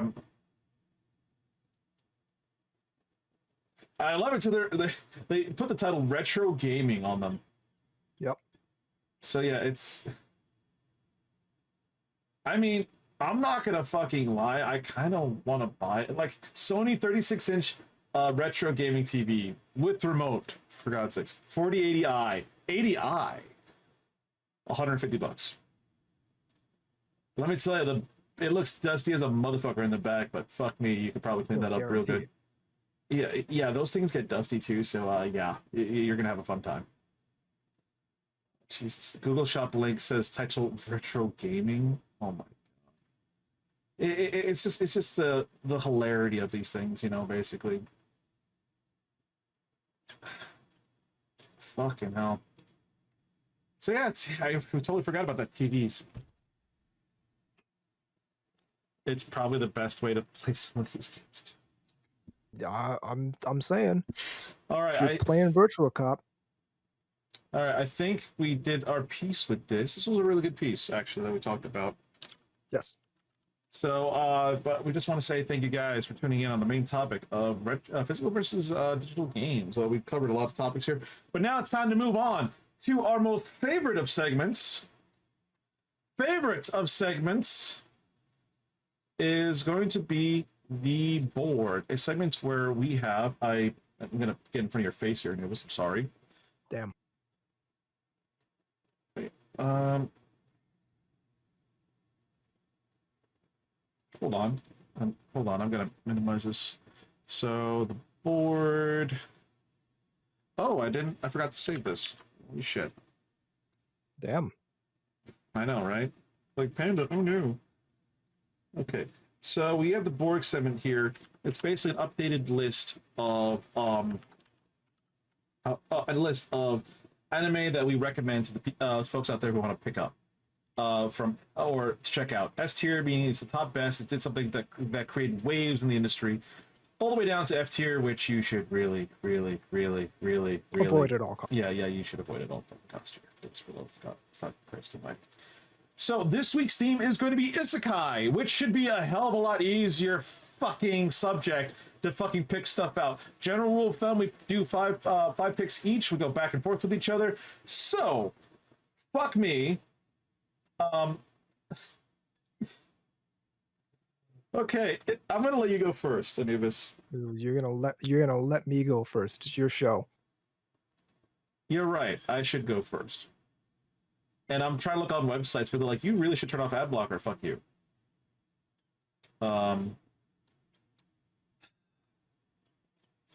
Swear to Christ almighty. Now, do know Isekai. Are we gonna do reverse Isekai as well? Yes. Okay, so reverse Isekai is going to be on the table. Okay, so ooh, the board.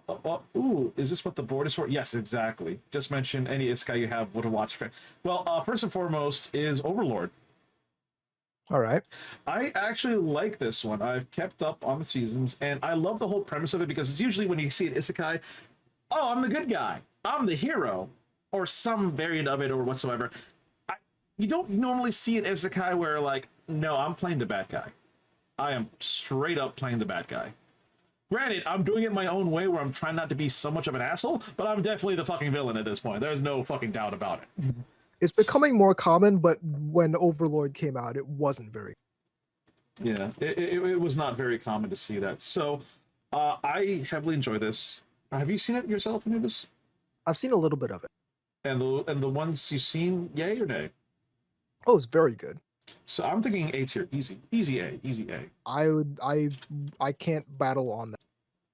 And the series itself, yeah. Mushoki Tensei being A, mainly because the father of Isekai should be mentioned and recorded, but the anime took too long to come out when people slept on it. Ooh. Starting off with an A tier, good start. Exactly, good start. I mean, oh, isn't this one with the panties? Oh wait, no, this one. Yeah, I watched this one a little bit. Yeah, I watched the first season of it. Okay, we're gonna talk about this later. Okay, Anubis, your take. I want to go with. I'm gonna start out with Outbreak Company. Oh, where the guy literally gets Isekai, but he just makes a company, right? No, the Outbreak Company is a guy gets recruited by the pretty much by the JSDF Oh, to travel with them to another world and basically become the cultural ambassador. oh yeah, he introduces them to anime. He introduces them to otaku culture. Okay, where are we putting this on the list? I want to put this on B tier because it has a good premise. It has an interesting, like, it has an interesting premise, but it's not like mind blowing. Like everything is good, but it's not like some other shows that we might probably mention later on in this segment. Oh yeah, that like were like amazing. Gotcha. Okay, next up, back for me. Did we ever add Gate? That's the JSDF fought there. I'm looking down Let me the do a list. Control F quick. And no, not Steins Gate. And everyone even think like you say Gate, and people immediately think Steins Gate. Like no. I'm talking about Gate in all caps. I know you've watched this. You've seen this anime, without a doubt. Yes. Yeah, I haven't seen all of it, but I have seen it. I want A tier. I can't. I'm not going to argue with A tier. A tier because it's kind of like what happens when a fantasy medieval country invaded our world, royally pissed off the modern military, and then we come in and kick their fucking ass 6 ways to Sunday. Dude, the first episode was so like just seeing dragons getting mulched by Cobra helicopters. or the episode where the second episode where they invaded the land. They were setting up a fob, and they were sending in like the medieval countries were sending in their armies, and they were getting absolutely destroyed by the artillery that was just firing at them. But they couldn't even get as close as they wanted to. oh, let's Yeah, go in at night. exactly. Let's go in at nighttime, motherfucker. We see at night and we're popping flares. Yeah. So Night vision, bitch. Like, or that one time where like that one scene where they were helping out these people and then a dragon came out and the guy's like it's like it's the JFC's it's the JFC's tradition to fight giant monsters. I'm like, ha, I know that reference. But it's but no, like I loved I loved that anime series. I'm still waiting for a fucking sequel. Yes, there's the manga. I'm probably gonna buy it. here's the relationship. Ready for this? Yep. Outbreak Company is software. We're going over there. We're kind of like acclimating them to our culture and our lifestyle and how we do things as a Yep. way to like make friends with them and hopefully like open trade and commerce with them. Gate is hard power, where we just fucking shoot them. Yeah, and I do like the political dynamic because it's like Japan is trying to go with a hey, don't piss us off because you know what's going to happen, but we're going to try to build relations. And then Japan has to kind of stave off the interests of the US, Russians, and China because they're Right, looking at this to be exactly. like, this is a new land to kind of, like, let's set up fucking shop here. But Japan's like, Exactly. no, let us do our thing. Yeah. And Yeah, then- exactly. Right. yeah, like, But no, guys, we got this. We don't need your help. And there was one scene why Rory Mercury is not to be fucked with. So, which she is my top tier waifu. Who knew Panda likes gothic lolitas with fucking, lust for fucking, blood. Yeah. Okay. Oh, hey, Marcus, dude. Also, they were not classified as isekai, and there wasn't a formula of what isekai is. OP, reborn in another world, and in contact with a godly figure until the LN of Mushoku created the right formula. I don't know about that. All right, Anubis, your turn. I'm going to say there's a few I could pick here. I'm gonna go with the first one that comes to mind, which is Inuyasha. Wait, was it Tagomi? Yeah, Kagome. She falls down the well and gets transported to the other world. Hold on, let me give you a brief Which is technically summary. the past. A brief summary of Inuyasha.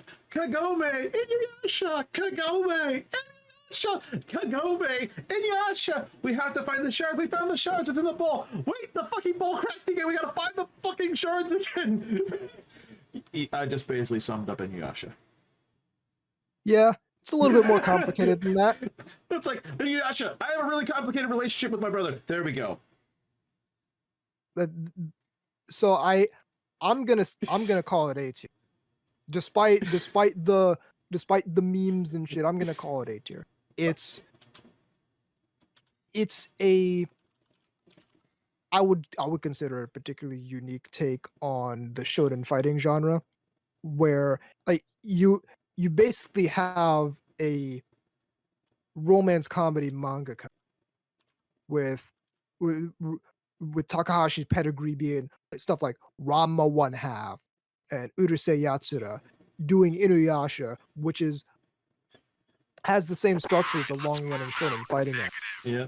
but also has that romantic comedy element in there, and does both of them very well. Like it does with romance comedy, shonen fighting, what Nadesco does with like mecha and comedy and harem. Yeah. Like it mixes both of them very well into something that's kind of unique. Yeah. Hypnotic, thank you so much for the follow, buddy. Oh, Regiment. Oh, hell yeah, man. Welcome, man. Also, Inuyasha isn't an isekai, given it's more like Kagome gets transported to a different time period. So this is the argument. She is transported from a world where magic basically is not a factor into a world like where magic in the spirit world and all that is not a factor, into a realm where all of these supernatural things are very apparent and exist. All right. Back to me then, huh? Back to you. Do we have drifters on here? Don't believe we have. I don't. think so. I'm gonna Attila, that formula floated anime for like 3 years with non-stop a shut-in. Likely was a loser, he gets reborn into with OP skills in another world and just powered for fulfillment.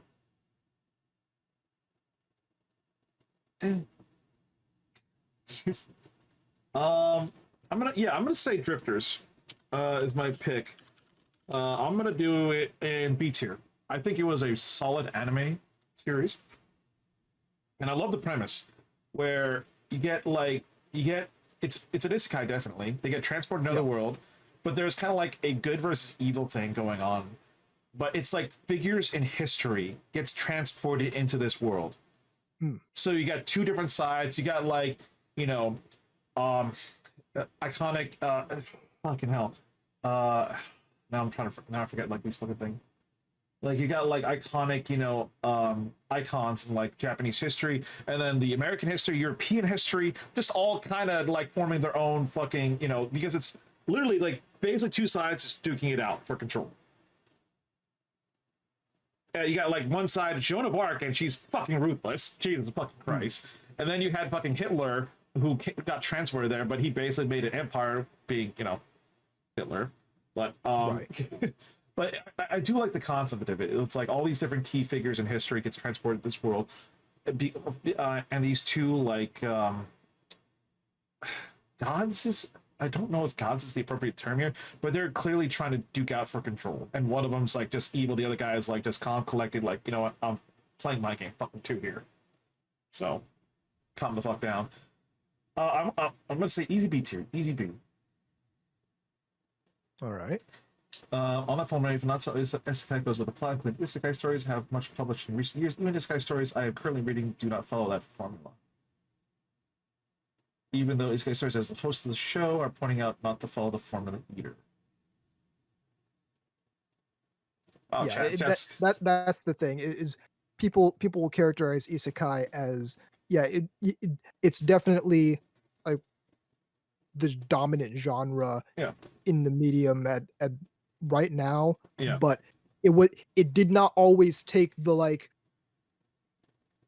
the standard, the quote unquote standard formula that a lot of people complain about nowadays. Yep. Like it was not always this, and it definitely didn't like it definitely didn't start with Mushoku Tensei. Anubis, I think it's your turn now. All right, let me just make sure we haven't. What is the anime? Well, I'm making sure that we haven't said it yet. It's Konosuba.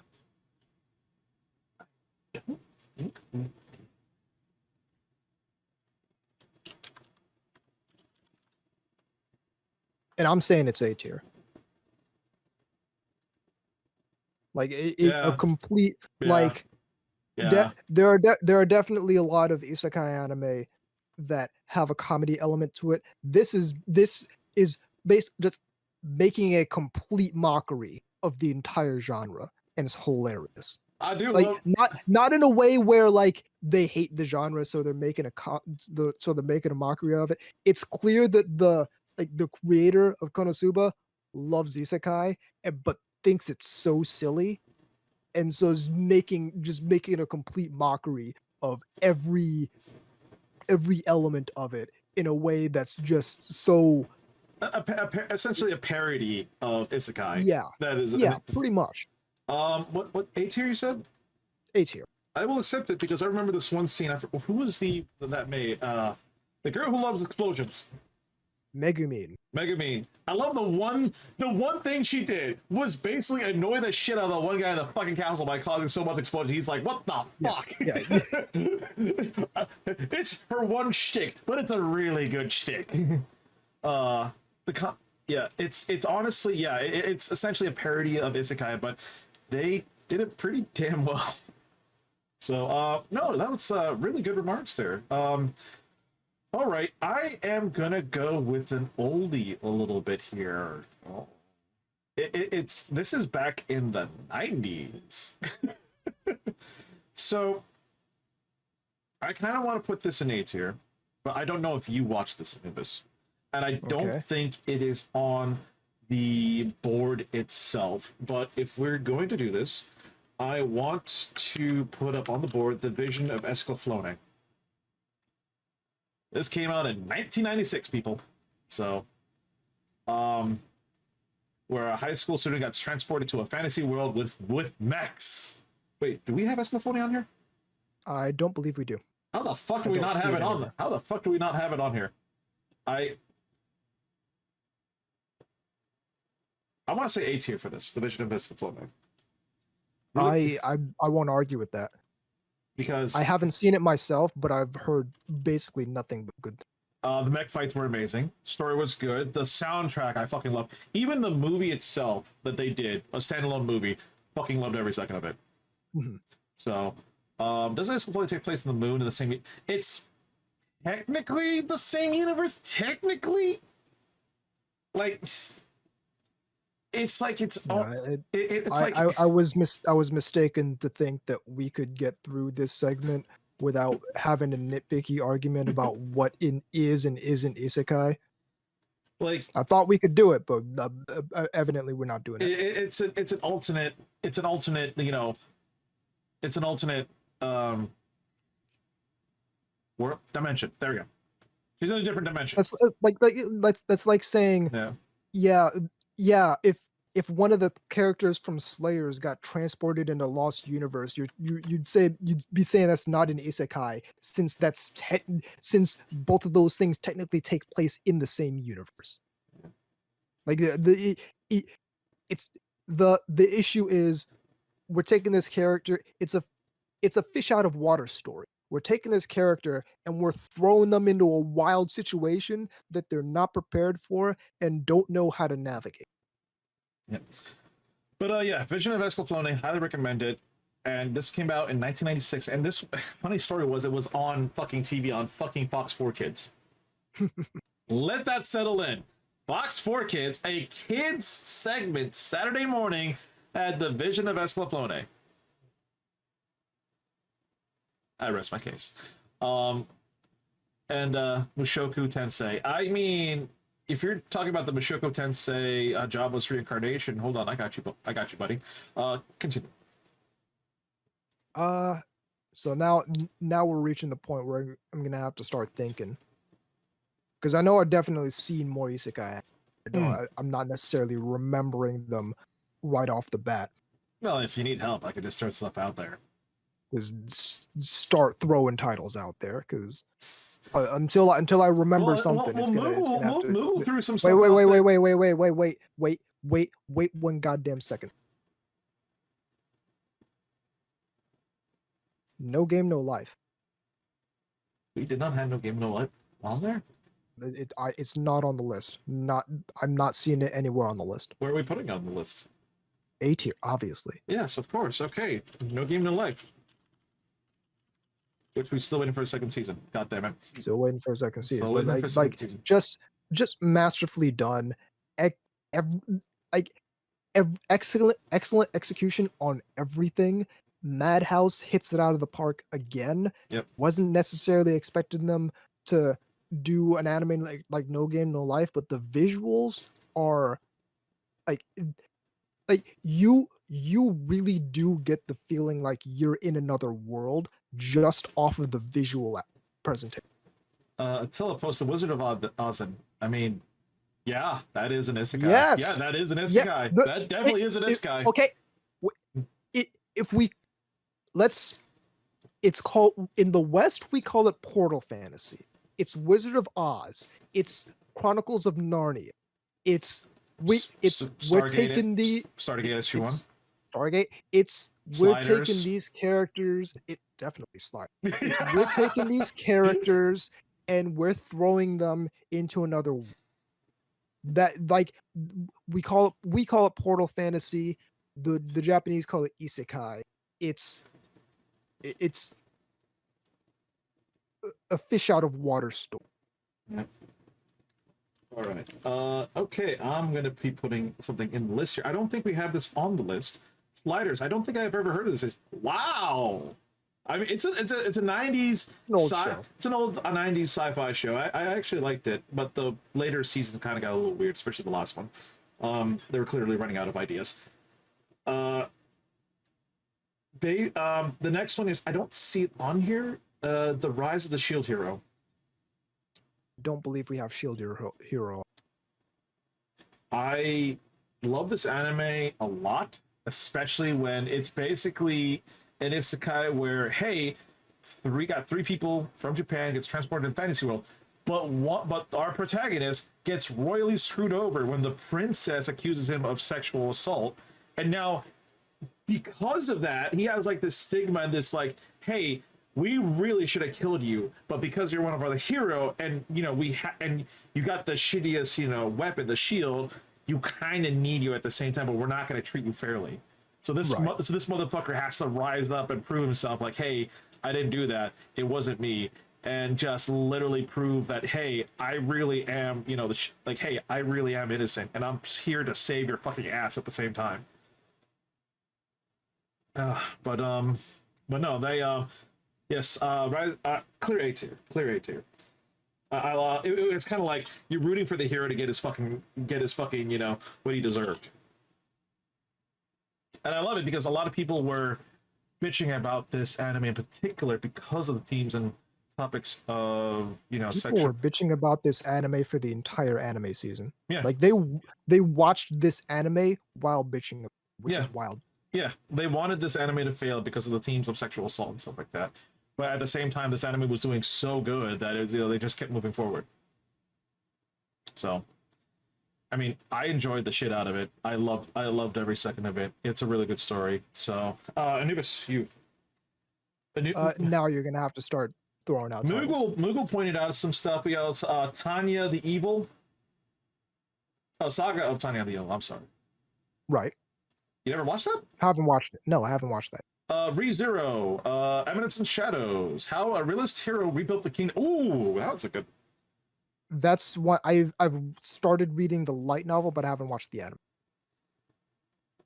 You're gonna make me go down the list here. Okay, here we go. Go down the list. The time I got reincarnated as a slime. Haven't seen it. Fuck. The time I. No, that's the same thing again. I'm sorry. That's the sequel. No, I haven't seen the sequel either. The Familiar of Zero. Yeah, I've watched that one, but I don't remember much about it. Grimgar, Ashes and Illusions. I haven't seen it. How not to summon a demon lord. Haven't seen it. Really? No. Wow. I've probably started reading more isekai light novel. I've probably started reading like just as many isekai light novels as isekai shows, but I haven't watched a whole lot of like modern isekai shows. In Another World with my smartphone. No. Wait, no, that one thing, Here and There, There and Now. Now and then, here and there. I knew I was forgetting something. A tier, easy, dude. If I could put this in S tier, I would. But this is like it. Like isekai anime nowadays is like, okay, yeah, we're in the fantasy world, and it's kind of like a video game, and we're fighting the demon lord with the sword, and I have my party of adventurers and cute girls and all that, and like it's sort of like a whimsical thing. Now and then, here and there, is you get transported in another world, and the world is fucked. All human beings are fucked. You're fucked. All this, like, it's not a good time, and it's not a good it's not a easy story to watch. It's actively painful to watch, not because of the quality of the story, but just because of like what happens and what's being done in this world to these characters. I'm like, to put it this way, I'm hesitant to rewatch this anime because and again, not because it's a bad anime. I would put this in S tier if I could. But this is like, dude, the stuff that goes on in this anime is just not. It's not fun. It's not an easy watch. You're not gonna enjoy yourself watching this anime. It's one of the most painful, heart-wrenching things that's ever hit the medium. I mean that. All right. Okay, so we got it on there. now it's back to me. So we got some great recommendations here. I will. Okay, yes, I will put up. I was gonna sneeze here for a second. Mushoku Tensei, the Jobless Reincarnation. I did watch the first season of it, and I'm in the midst of watching the second season, and I've been enjoying the ride. I I love the whole premise of it, where it's like, hey, this guy gets isekai. He's a kid. He's growing up. He has his father figure, he has his mother, and he's trying to learn things about this world, understand them, and then he's doing a really good job with magic. And then at a certain point, he gets fucking transported on this fucking different continent with him and his friends, and then he's trying to reunite with his family as well. So it's like, hey, I'm in this world. Hey, I got fucking transported to a different fucking continent in this world, and now I gotta make my way back. So I enjoyed this. There is some interesting themes in there. It's not kid friendly, definitely. You got the father's a bit of a ladies' man. That's all I'm gonna say. So I want to give it. I've definitely been enjoying the ride of this.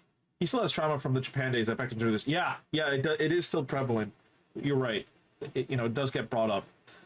I want to say it's definitely like a high B, low A type thing. I have not finished the season, the second season yet, but I'm definitely gonna put it high B for now. If I finish it, I'll revisit it. But I think I'm giving it good. I'm giving it some really good high praise. Season 1, I enjoyed the shit out of it. So, all right.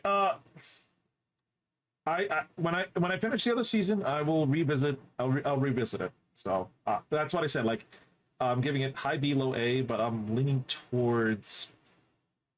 I mean, let me go back. Let me think about. What the fuck are you looking at? My shelf. Just recommend Digimon already. God damn it. Recommend Digimon. What do you think I am? Fucking Digimon. It is Come on. It is an isekai. It's an I isekai. know. It is an isekai. I'm aware. Digimon, digital monsters. The movie was the movie Kids in America. Yeah, that song still lives rent free in my head. I used to have that as my helicopter theme in MGS5. So yeah, I'm gonna give it a B tier for now. I'll revisit it when I finish the when I finish season 2 and go into season 3. All right, Anubis, come on, let's go. Time is money. Well, start. I'm gonna look at my shelf. You start naming out titles. Again, I said Digimon. Not gonna. This guy thinks I watched Digimon like 2 days ago, and I know enough about Digimon to speak intelligently about it. All right. Oh, the Dungeon of Black Company. Nope. Black Summoner. No. All right.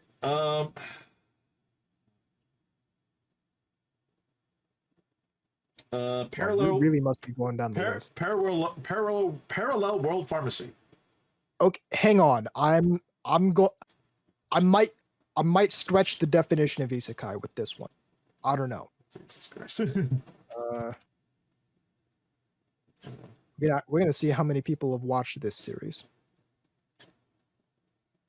Okay, it's on Wikipedia. It counts. Magical Shopping Arcade Abenobashi.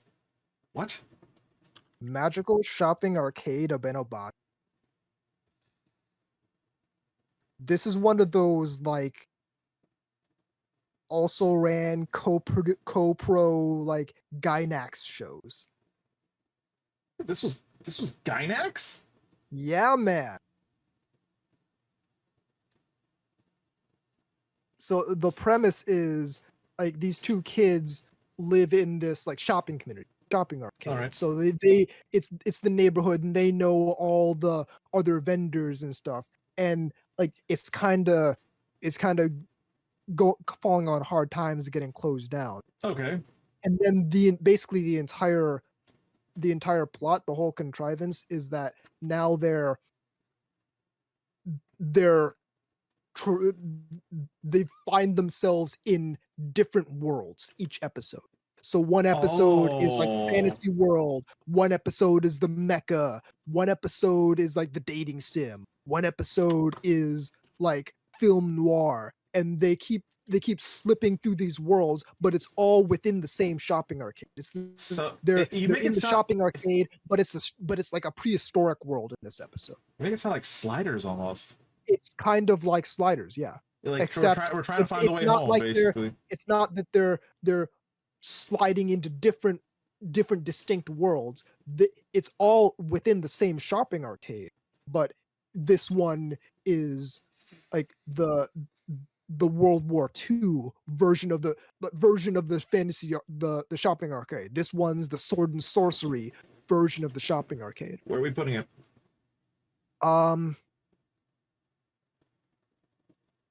I haven't seen this, but it's Gynax, so I'm sure it's a decent heavy hitter. it's it's really good. It's kind of one of the sleeper Gynax shows, kind of like one of the ones that's really good, but people don't talk about it a lot. Like Karakano is one of Mahoromatic is another one of these. Like Gynax made a lot of anime, but not a whole lot gets talked about the way like Evangelion and Gurren Lagann and Gunbuster get talked about, but it's all like uh, if those are like high A to S tier, this one is I put it around the same place you put Mushoku Tensei, a high B. Okay. High B. I will accept that. I'll check it out Magical myself. Shopping Arcade Abenobashi. I think I have this. I'm 100% sure I have this on my yeah, there it is right there. Magical Shopping Arcade Abenobashi. All right. I need to rewatch this. This is it's I think it's been at least like a decade and a half since I last watched it. That's criminal. This requires a rewatch as soon as possible. I'll take a look. So I'm gonna put something down on the list. Actually Attila kind of pointed that out. Restaurant to Another World. I like this premise is you got this restaurant owner, he has a shop in Japan, modern day Japan, but his shop operates in another world, a fantasy world. So so the shop to his store randomly opens up at certain places on this fantasy world. So he sees all these different types of people and different species come in and they want to eat food. So and every episode is they showcase different foods and stuff like they cook, but there's like a kind of like a storyline kind of done, like you're kind of figuring out like, hey, like he hires people from this other world to help him with the shop, and then it's like, okay, um how did this happen? They kind of talked about how this shop kind of got started up too, but Right. I actually enjoyed it. It made me hungry though. It made me very hungry. I'm very pissed off, but I'm gonna give it a good high B remark. That's Restaurant to Another World. Yep, Restaurant to Another World.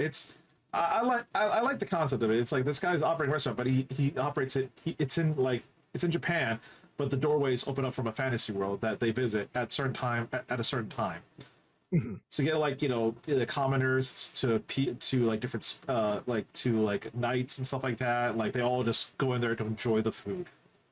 You get like mages and stuff like that. People on different continents of that other world come into they help build relations basically because they're Right. it's like a stepping stone basically. All right, it's back to you, motherfucker. Come on. All right. Uh Problem children are coming from another world, aren't they? How did Uh I feel like I've heard this one. so it's really weird.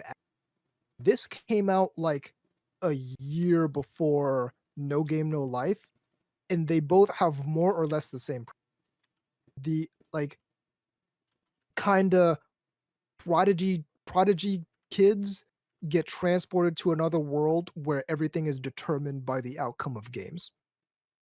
Okay, so it's essentially the prelude. Eh, It was like that it was so like I right before.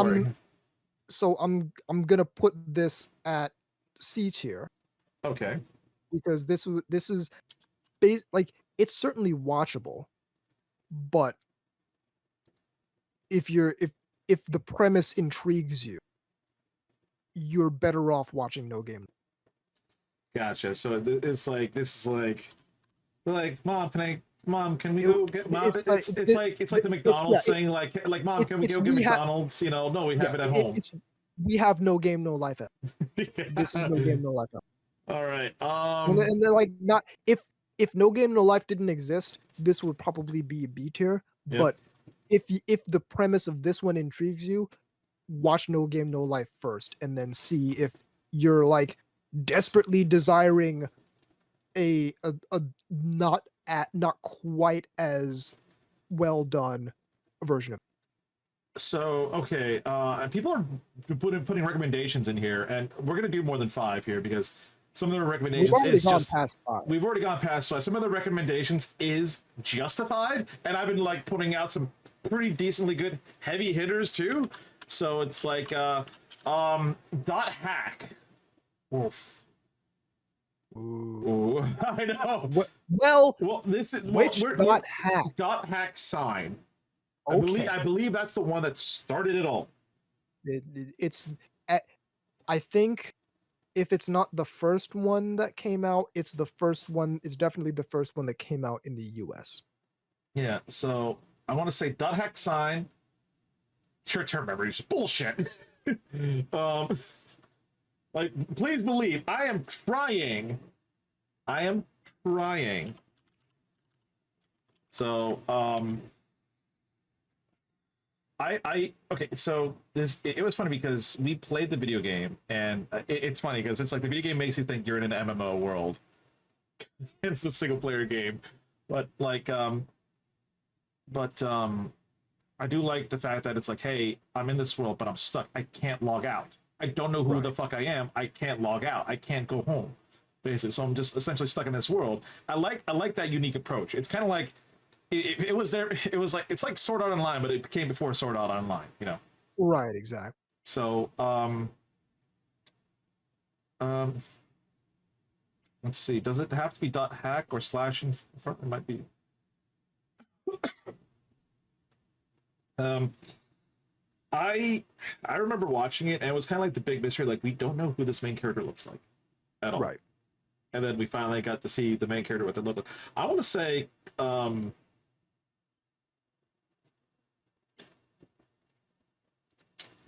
if it was up to me, this is. Jesus Christ, people are like, this is a good anime, Panda. Go for it. Give us a good review. I didn't watch it in a while, but I remember like powering through the whole season. I had like those portable DVD players, and I was like watching the anime going to school. Yeah. So that was that. Yeah. It did talk about a lot of things in that anime, a lot of mental health stuff too. So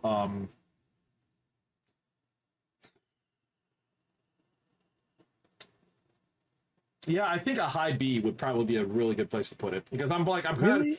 of I'm putting it high B. Did you? If it were me suggesting it, I'd put it in it. And this is a show that I didn't like initially, just because like I wasn't at a level at that point where I liked anime where I liked anime about talking. But combined with the characters, the character designs, especially the animation, the dialogue, all that, I thought when I rewatched it when I was older, I found it incredibly engaging. So I put it in A, but that's just me. If you think it goes in B, then it goes in. You know what? It's a low A. Okay, I'll give it a low A. So, all right, low A at best. All right, Anubis, come on, let's go. Let's get more out of the vault here because people are recommending stuff, and I'm kind of going through some of the recommendations now. Uh, Have you seen Log Horizon? I've seen the first episode of it. I haven't seen enough to make a judgment call. Shit. I will. I'm going to, and I haven't finished this series, so if it turns into an F at some point, You're then like I am ready to down tier this motherfucker at any fucking point. I'm prepared to down tier it. But I'm going to talk about Sword Art Online alternative Gun Gale Online. Didn't we have that? Kill Online? Did we?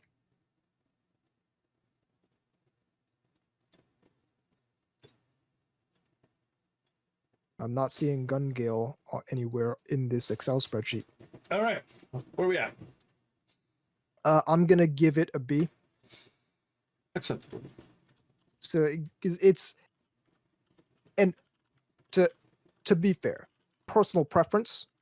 I really like girls with guns, like that entire aesthetic, and they did a really good job. It was it was essentially a Gun fucking Gale. that series was essentially a PUBG match.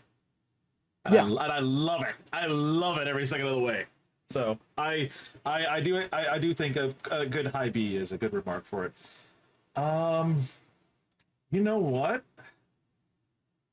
I remember this anime, but it's an old anime. 90s Isekai Tank. Those who hunt elves. Yes! Oh my god. Yeah. Am I good or am I good? Please, someone tell me why I'm so good. I haven't even seen that anime, and I know what you're talking about. Yeah, it is a fucking isekai. And you got people come in from the real world, and somehow they have a tank which is inhabited by the spirit of a cat. So God, Old school fantasy anime was fucking wild. Oh god, yeah, dude. Yeah, it's oh man, dude. I might just rewatch it again, dude, because I'm like trying to remember. Like I remember watching this, I was like so engaged with it. I'm gonna give it a clear B. It was a fun ride, basically. It was a fun ride. Yeah. Oh god, I forgot about that. Yeah, I'm trying to remember that one. It's like I'm like 90s Isekai Tank, and you're like, wait, those one else spam. I knew as soon as you mentioned tank, I knew exactly what. Yeah. Okay. All right.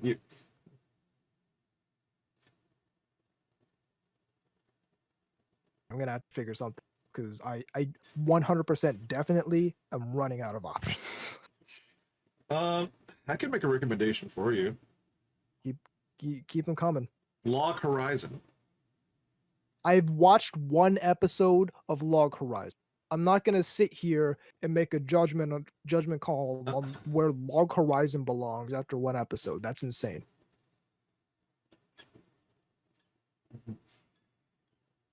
I love the fact that, like, obscure. Here's the thing. I'm seeing multiple anime on this list. Not that list, but the one that I'm looking at of Isekai anime, where it's like I need to watch more of this show, and if I had watched more of this show, I'd do it. What's your anime? Monster Rancher. Homie, it's been like 25 years or some shit since I last saw Monster Rancher. Monster Rancher.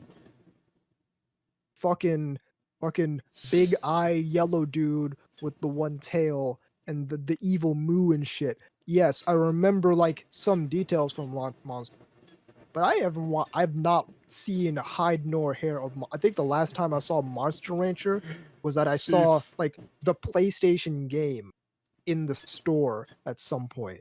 And it's like, oh, Monster Rancher, I remember that. But Monster Rancher, that's a blast from the. I used to watch that at like 6 a.m. before school. Wait, isn't El Hazard? Did you watch that? No. And we already put down dual parallel triple adventure, so that was you. Yep. Aura Battle Dunbean. That's one that I need to watch. Okay, A Fantastic Adventure of Yoko Leda. That's an old one. Wasn't there? We're going with Familiar Zero. Wasn't there a Tenchi Muyo that had the premise of that? Kind of, but it's one of the ones I don't give a. Well, okay, familiar. There's a very narrow segment of the Tenchi universe that I give a fuck about, and that's not in it. All right, the familiar Zero. Okay, Familiar of Zero. familiar I'm Zero. I'm gonna put it in B tier All because right. it's one of those shows that was really big when it came out, and like like it was good for a while, but it is also sort of surpassed by other shows that kind of have the same sort of premise but in a different way. So that's like that was one of the like Ria Kugamiya anime where she plays a short flat-chested tsundere, which is like that's Toradora, that's Shakugan no Shana, that's Astarate's Toy, and that's also Familiar of Zero. So Familiar of Zero is good, but I wouldn't put it in A tier, and I don't know that I like it's not a show that I like scramble over myself to watch again. Wait, what did he bring? In fact, put it in C tier.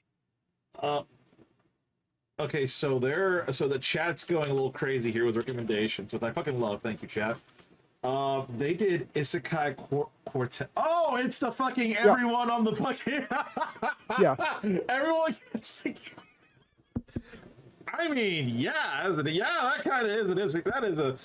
That is an Isekai. It's a. You got all the characters of Isekai basically in one fucking show.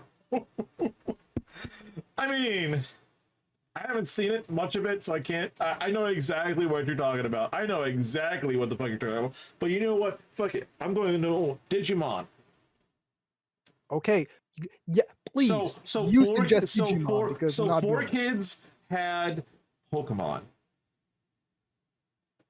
Fox had Digimon. So, man, this brings back like Digimon, digital monsters. So are we talking about Digimon as a whole franchise, or are we separating out the seasons of I Digimon? am considering the original Digimon series with the movie because they Okay. had the original band. So, Yep. actually, Fox Kid did have Pokemon. Wait, did they really have Pokemon? Because I know Fox Kid had Digimon. Oh, really? I thought it was 4 kids who had Pokemon. Never mind. I take that back. But no, we are putting in Digimon.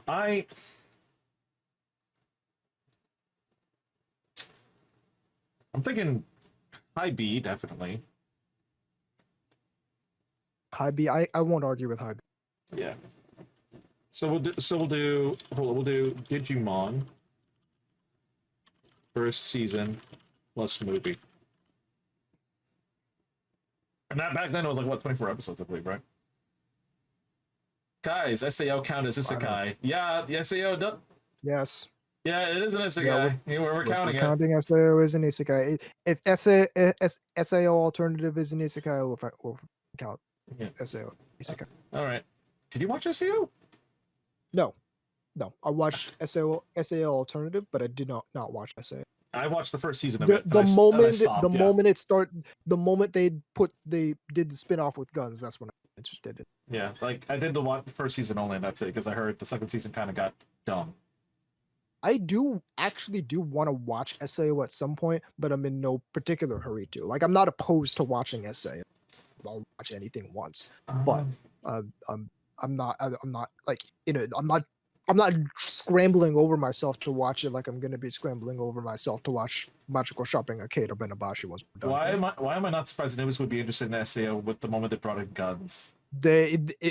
I'm not particularly a swords guy. Like I like, obviously I like fantasy and all that, but guns have always been my thing, as well as the fact that it's like anime girls with like tiny short like pink bunny hat with a P90. Yes, yes, I would like that. Yes, in Call of Duty, the moment I got the P90, I put on the pink coloring on. That's the exact thing I did in Call of Duty because yeah, it's a pink P90. All right, so it's technically your turn, but you're not gonna say Tenchibuyo the War Grimoire. No, why would I do that? Because I haven't watched that anime because I don't give a damn. I mean, we're starting to run out of stuff. Well, for you. Yes, For we me, are. For me, I still got a few more in the fucking list here that I can just burn through at least. So, um, but yeah, SEO Bridge is the better SEO. You're not If wrong. you want me, if you want me to just start judging shit off first episodes, I'll do that. Just tell me to do that so I can have plausible We are deniability not for doing that. No. exactly. Fuck you. We're not doing that. I think we definitely added a bit of A tier, B tier. We got a C tier one. I'm like, We no, had we a got couple. two. We had two C tiers. I'm sorry, Yeah. but we definitely added a bit more in the B tier thing, which I'm happy. But I think the next episode we do is just general stuff. So whatever comes to our fucking heads, because these themes are nice, but it's like at a certain point we're starting to scrape. Well, one of us starts scraping the barrel. Yeah, I start to scrape the barrel because I haven't seen a lot of, and of the ones I've seen, I've already suggested. But so yeah, next episode we're gonna do a general submissions for anything and everything. So make sure don't worry about that. But I think we got a good solid list here. Definitely. Like I know some people were like, "You forgot this one." I'm like, "Don't worry." There's a Worse. there. We're gonna find out next time on Dragon Ball Z. Fucking hell. Oh. No.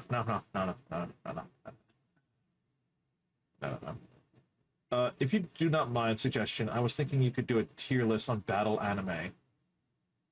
That's What is you're gonna have to You're tell me gonna what a have to- battle anime you're gonna have we're to. gonna like We need I specific mean, we already had arguments on what counts as slice of an life. isekai, what counts as slice of life. We're gonna have to figure out what the hell I is mean, a battle.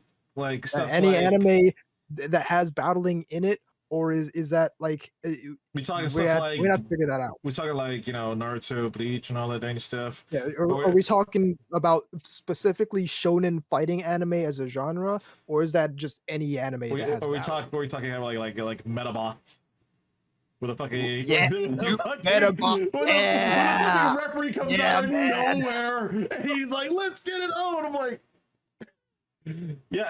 Okay. Shonen battle anime. Oh, I have not seen enough of those to make judgments on any of them. yeah. I mean, next time there will be a 3,300 new animes because of fall 2033. I've been watching some of the animes out there, but I think next episode we'll do a general list of what. Yeah. So, well, I've been including some old stuff like Those Who Hunt Elves. Almost completely forgot about that one. But I'm like, what the fucking 90s anime with a fucking tank? I remember that tank very vividly too, because the cat. It was basically a cat who inhabited it. Like not the inside. No, it's a cat spirit is in that tank. Sure. Yeah, spirit of a cat, and it's like a freaking pen tank, I think, too. So, all right, that was it. Wow, oof. We got a, yeah, it's a never. I mean, the list is ever growing, and right now It's a never-ending list, like my anime backlog. Yeah, right now, and I am updating the list right now as of today. It is on the tier, so but yeah, it's like. And here, originally this list started off as like like kind of like Top Gear. They have their list of cars and stuff like that they have, and the list is always going to be growing. But we're always going to be consuming anime, and this is what we thought of it, either ourselves or together. We can be united or have our differences, like Cowboy Bebop, which I Yep. whoa, pull. Okay, Yeah, there was that we had that point earlier. Let's go back to that. Yeah. Attila made a really good point because he is right. I don't know that he did make a good point, but go ahead. That Cartoon Network and Toonami kept showing Cowboy Bebop longer than they were supposed to because of the popularity because of it. Like, it was such a good show that people wanted to keep watching it. And back then, watching anime, though limited, it was kind of like one of our only few vices we had. So you're gonna have to tell me what existing on the S tier is on the S tier because it was really popular. Dragon Ball Z Dragon Ball Z was shonen stupidly fighting anime on the map in the United States. It's also extremely popular too. That's not why it's on the S tier though. it helped Adult Swim become an essential part of people in the U.S. True. It did help bring more people into anime showcase that is not necessarily anime. You know, it's like, hey, some adults or teens or young adults can enjoy some of this stuff. Which I know, it's Is that like, the only anime that they could have had? Like, if they had picked a different anime instead of Cowboy Bebop, the same thing could have. oh, There's other than being really good, there's nothing particular about Cowboy Bebop why it did that versus anything else. You're telling me you're telling me there's no other anime they could have chosen that would have that people would have enjoyed quite as much? no, they had all And the that's why it's S tier. well, That that again, because it was popular. What existing on the S tier right now exists there because it was popular. oh, well, at least I get the benefit of seeing you three argue about Cowboy Bebop again. At the time, Cartoon Network Is did what I'm not put. saying. Yeah, Cartoon Network kind of they were kind of just throwing things on the wall and seeing what stick out there, huh? When did Adult Swim start? Yeah, when did Adult Swim start? Please, let's turn the clock back here because I'm actually kind of curious. Adult Swim week. Because in this Adult Swim was going on for a fucking long time. Adult Swim started in 2001, which means there was already 4 years of Toonami going on. All right. They had already been showing stuff like Gundam, like Tenchi Muyo, like this is not new. Anime on Cartoon Network is not new. And Toonami continued going on for much longer after Adult Swim came.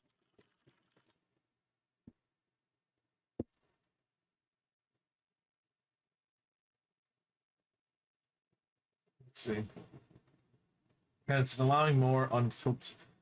But Adult Swim was not editing any anime, and it was allowing more unfiltered anime. I don't know that I would say that they were not editing any anime. Editing anime was pretty standard practice in the US at the time, and it really never stopped being standard, especially on television. Never really stopped being standard. I'm seeing, you know, I'm looking at reviews of people why people put down, you know, why is Cowboy Bebop so good, and people are putting down presentation and flow, and the music just blended together. Yeah, it's really good. yeah. I'm not arguing that it isn't really good. I'm saying Neon Genesis Evangelion changed anime. Dragon Ball Z changed the subculture in the United States. Daikon 3 and Daikon 4 were the genesis of Studio Gainax. Macross Plus was Shoji Kawamori coming back to Macross, and it's the first place where uh, Shinichiro Watanabe and Yoko Kanno collaborated, which set the stage for Cowboy Bebop. I'm saying that SDF Macross created that entire franchise. Gunbuster, directorial debut of like so many people. Gundam 0080, the first non-Tomino Gundam work. Mobile Suit Gundam literally created the Real Robot franchise. What I'm not say I would say that Cowboy Bebop, quality-wise, is better than some of the anime in the S tier. I'm telling you, the S tier is for anime that changed something. I understanding that in terms of story, in terms of characters, in terms of like general presentation, in terms of the quality of the dub, in terms of the animation, in terms of all that, yes, Cowboy Bebop is better than some of the anime in the S tier. That's not what the S tier is for. If you can tell me something Cowboy Bebop did that's on par with Samurai Champloo creating the lo-fi hip hop to relax and study to paradigm that's on the level of Interstellar 4-5, creating that connection or at least popularizing that connection between EDM and anime and synergizing that and creating that relationship. If you can and I'm asking genuinely because it's been a while since I've seen Cowboy Bebop. I'm not gonna I'm not gonna say that I know like the entire history surrounding it, but I'm also not gonna say that it's it changed shit like Daikon 3 and Daikon 4 changed. Like I get that y'all think Cowboy Bebop is a really good anime. So do I. It's not like it didn't create a genre. It didn't it didn't it it did and it none of these things that are in the S tier got there by being popular.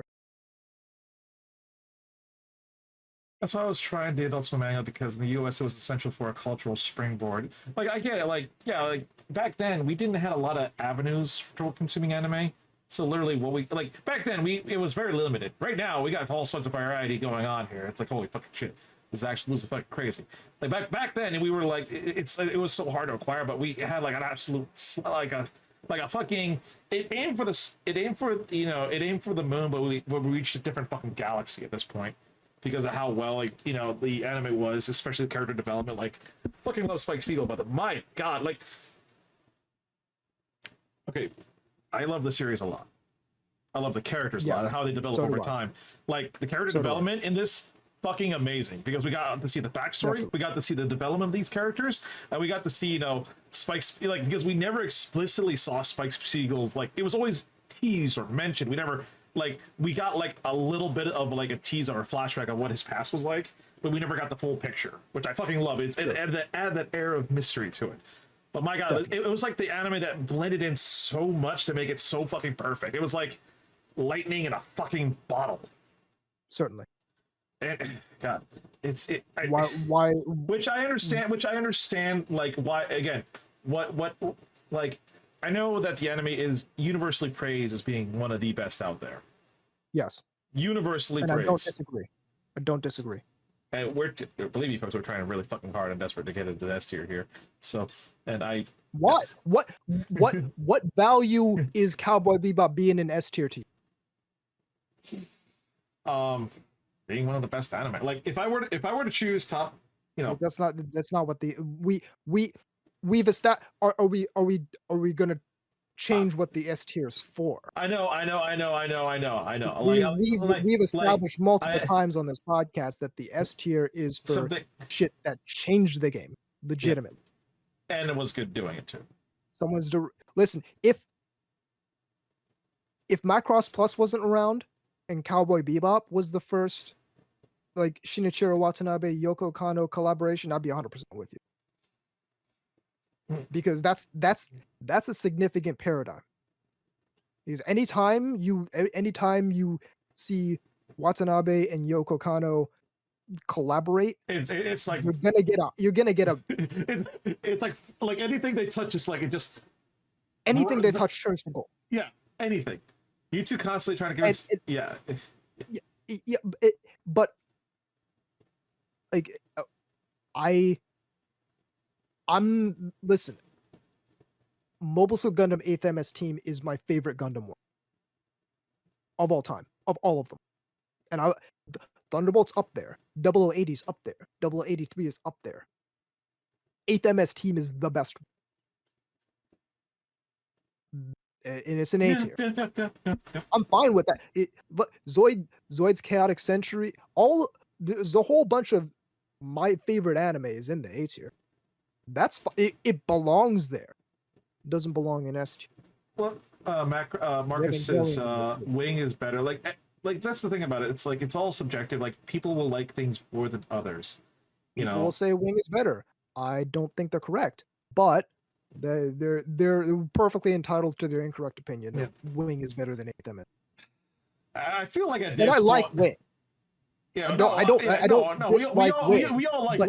Let's it's 8th MS Team. And to be fair, you're comparing a TV series to an OVA. It's not necessarily an apples to apples comparison, but any day of the week, any day of the month, any day of the year, I'll probably, given the choice, unless I've just got done watching 8th MS Team, I'll probably pick 8th MS Team. All right. Either way, at this point, it's like the hallmark of the podcast. We just duke it out. We're like trying to get to S tier.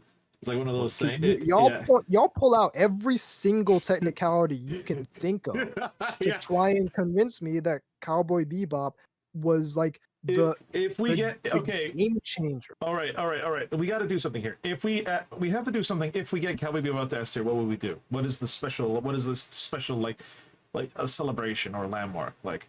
Y'all figure that out on yourselves. We have to do something fun here because it's like this is not important to me. It's not important to me that Cowboy Bebop remains in the A tier.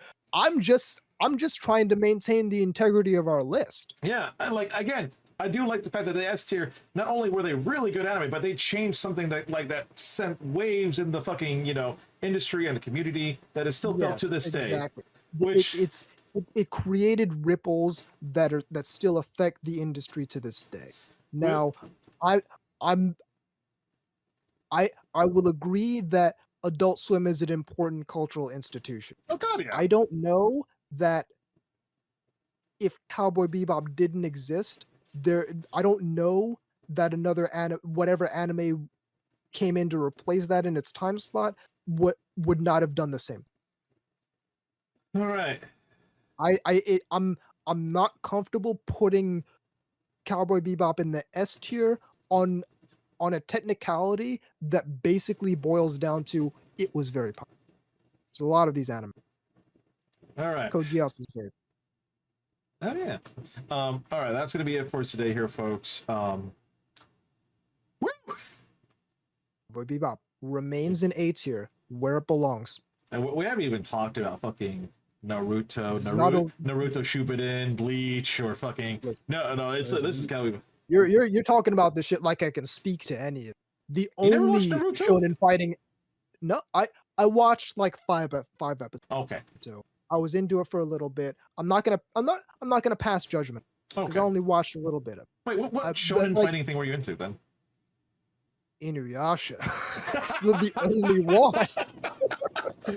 Kagome! Inuyasha Kagome! Telling you, listen,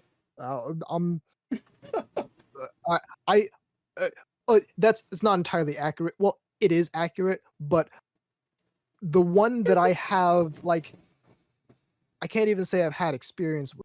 The one that I've seen the most of is Bleach. And that's because the only one that I could really tolerate having on in the background while I did something else. I have no idea what's going on. You want to know what's hilarious? What? I've only watched the first season of Bleach. That's it. You've gotten further than me in Bleach. I've watched more of Naruto Shippuden than fucking Bleach. I really have no idea what the fuck is going on in Bleach at all. And I still think the ending of Naruto Shippuden was perfect for the ending. Fucking perfect. All I know is that Naruto gets with the best girl, and that's all I need. And now we got the sequel. Really all I need to know about now we got the sequel where we see the family of it. Basically, they have a kid together. Where he has a kid. Yeah, that's the best. That's the best possible end. Naruto ends up with the best girl, and they have kids. That's all I need to know. Okay, I'm happy knowing. All right, we're going to wrap up today here, folks. That's going to be it for today. Thank you all so much for coming in here. Stay tuned for our next episode of the DAICON podcast that's dedicated all about gaming and anime, including the industry and the community as well, where you have different segments, including the board where we put on our recommendations for our animes out there. Now, if you guys missed out on this, don't worry. It's going to be uploaded to my YouTube channel in about a week. Because this podcast is bi-weekly, usually. And other than that, we're going to see what our next recommendation is going to be and see if we're going to keep fighting on fucking, all that dandy stuff. So, when are we going to play 6 Days in Fallujah? You know what? Let me take a break real quick and we'll play it. We'll message Journal, see if he wants to join in, and then we'll play it, okay? Actually, let me message him right... Oh, I'm using Discord right now with Anubis, I'm sorry. Put everything on board. But thank you all so much. You guys have been good out there. Any last things you want to say, Anubis? No, GG. That was a good episode. It was a very good episode. And if you guys wanted to watch more, again, check out the YouTube channel. We got all the past episodes on there. Thank you all so much for being here.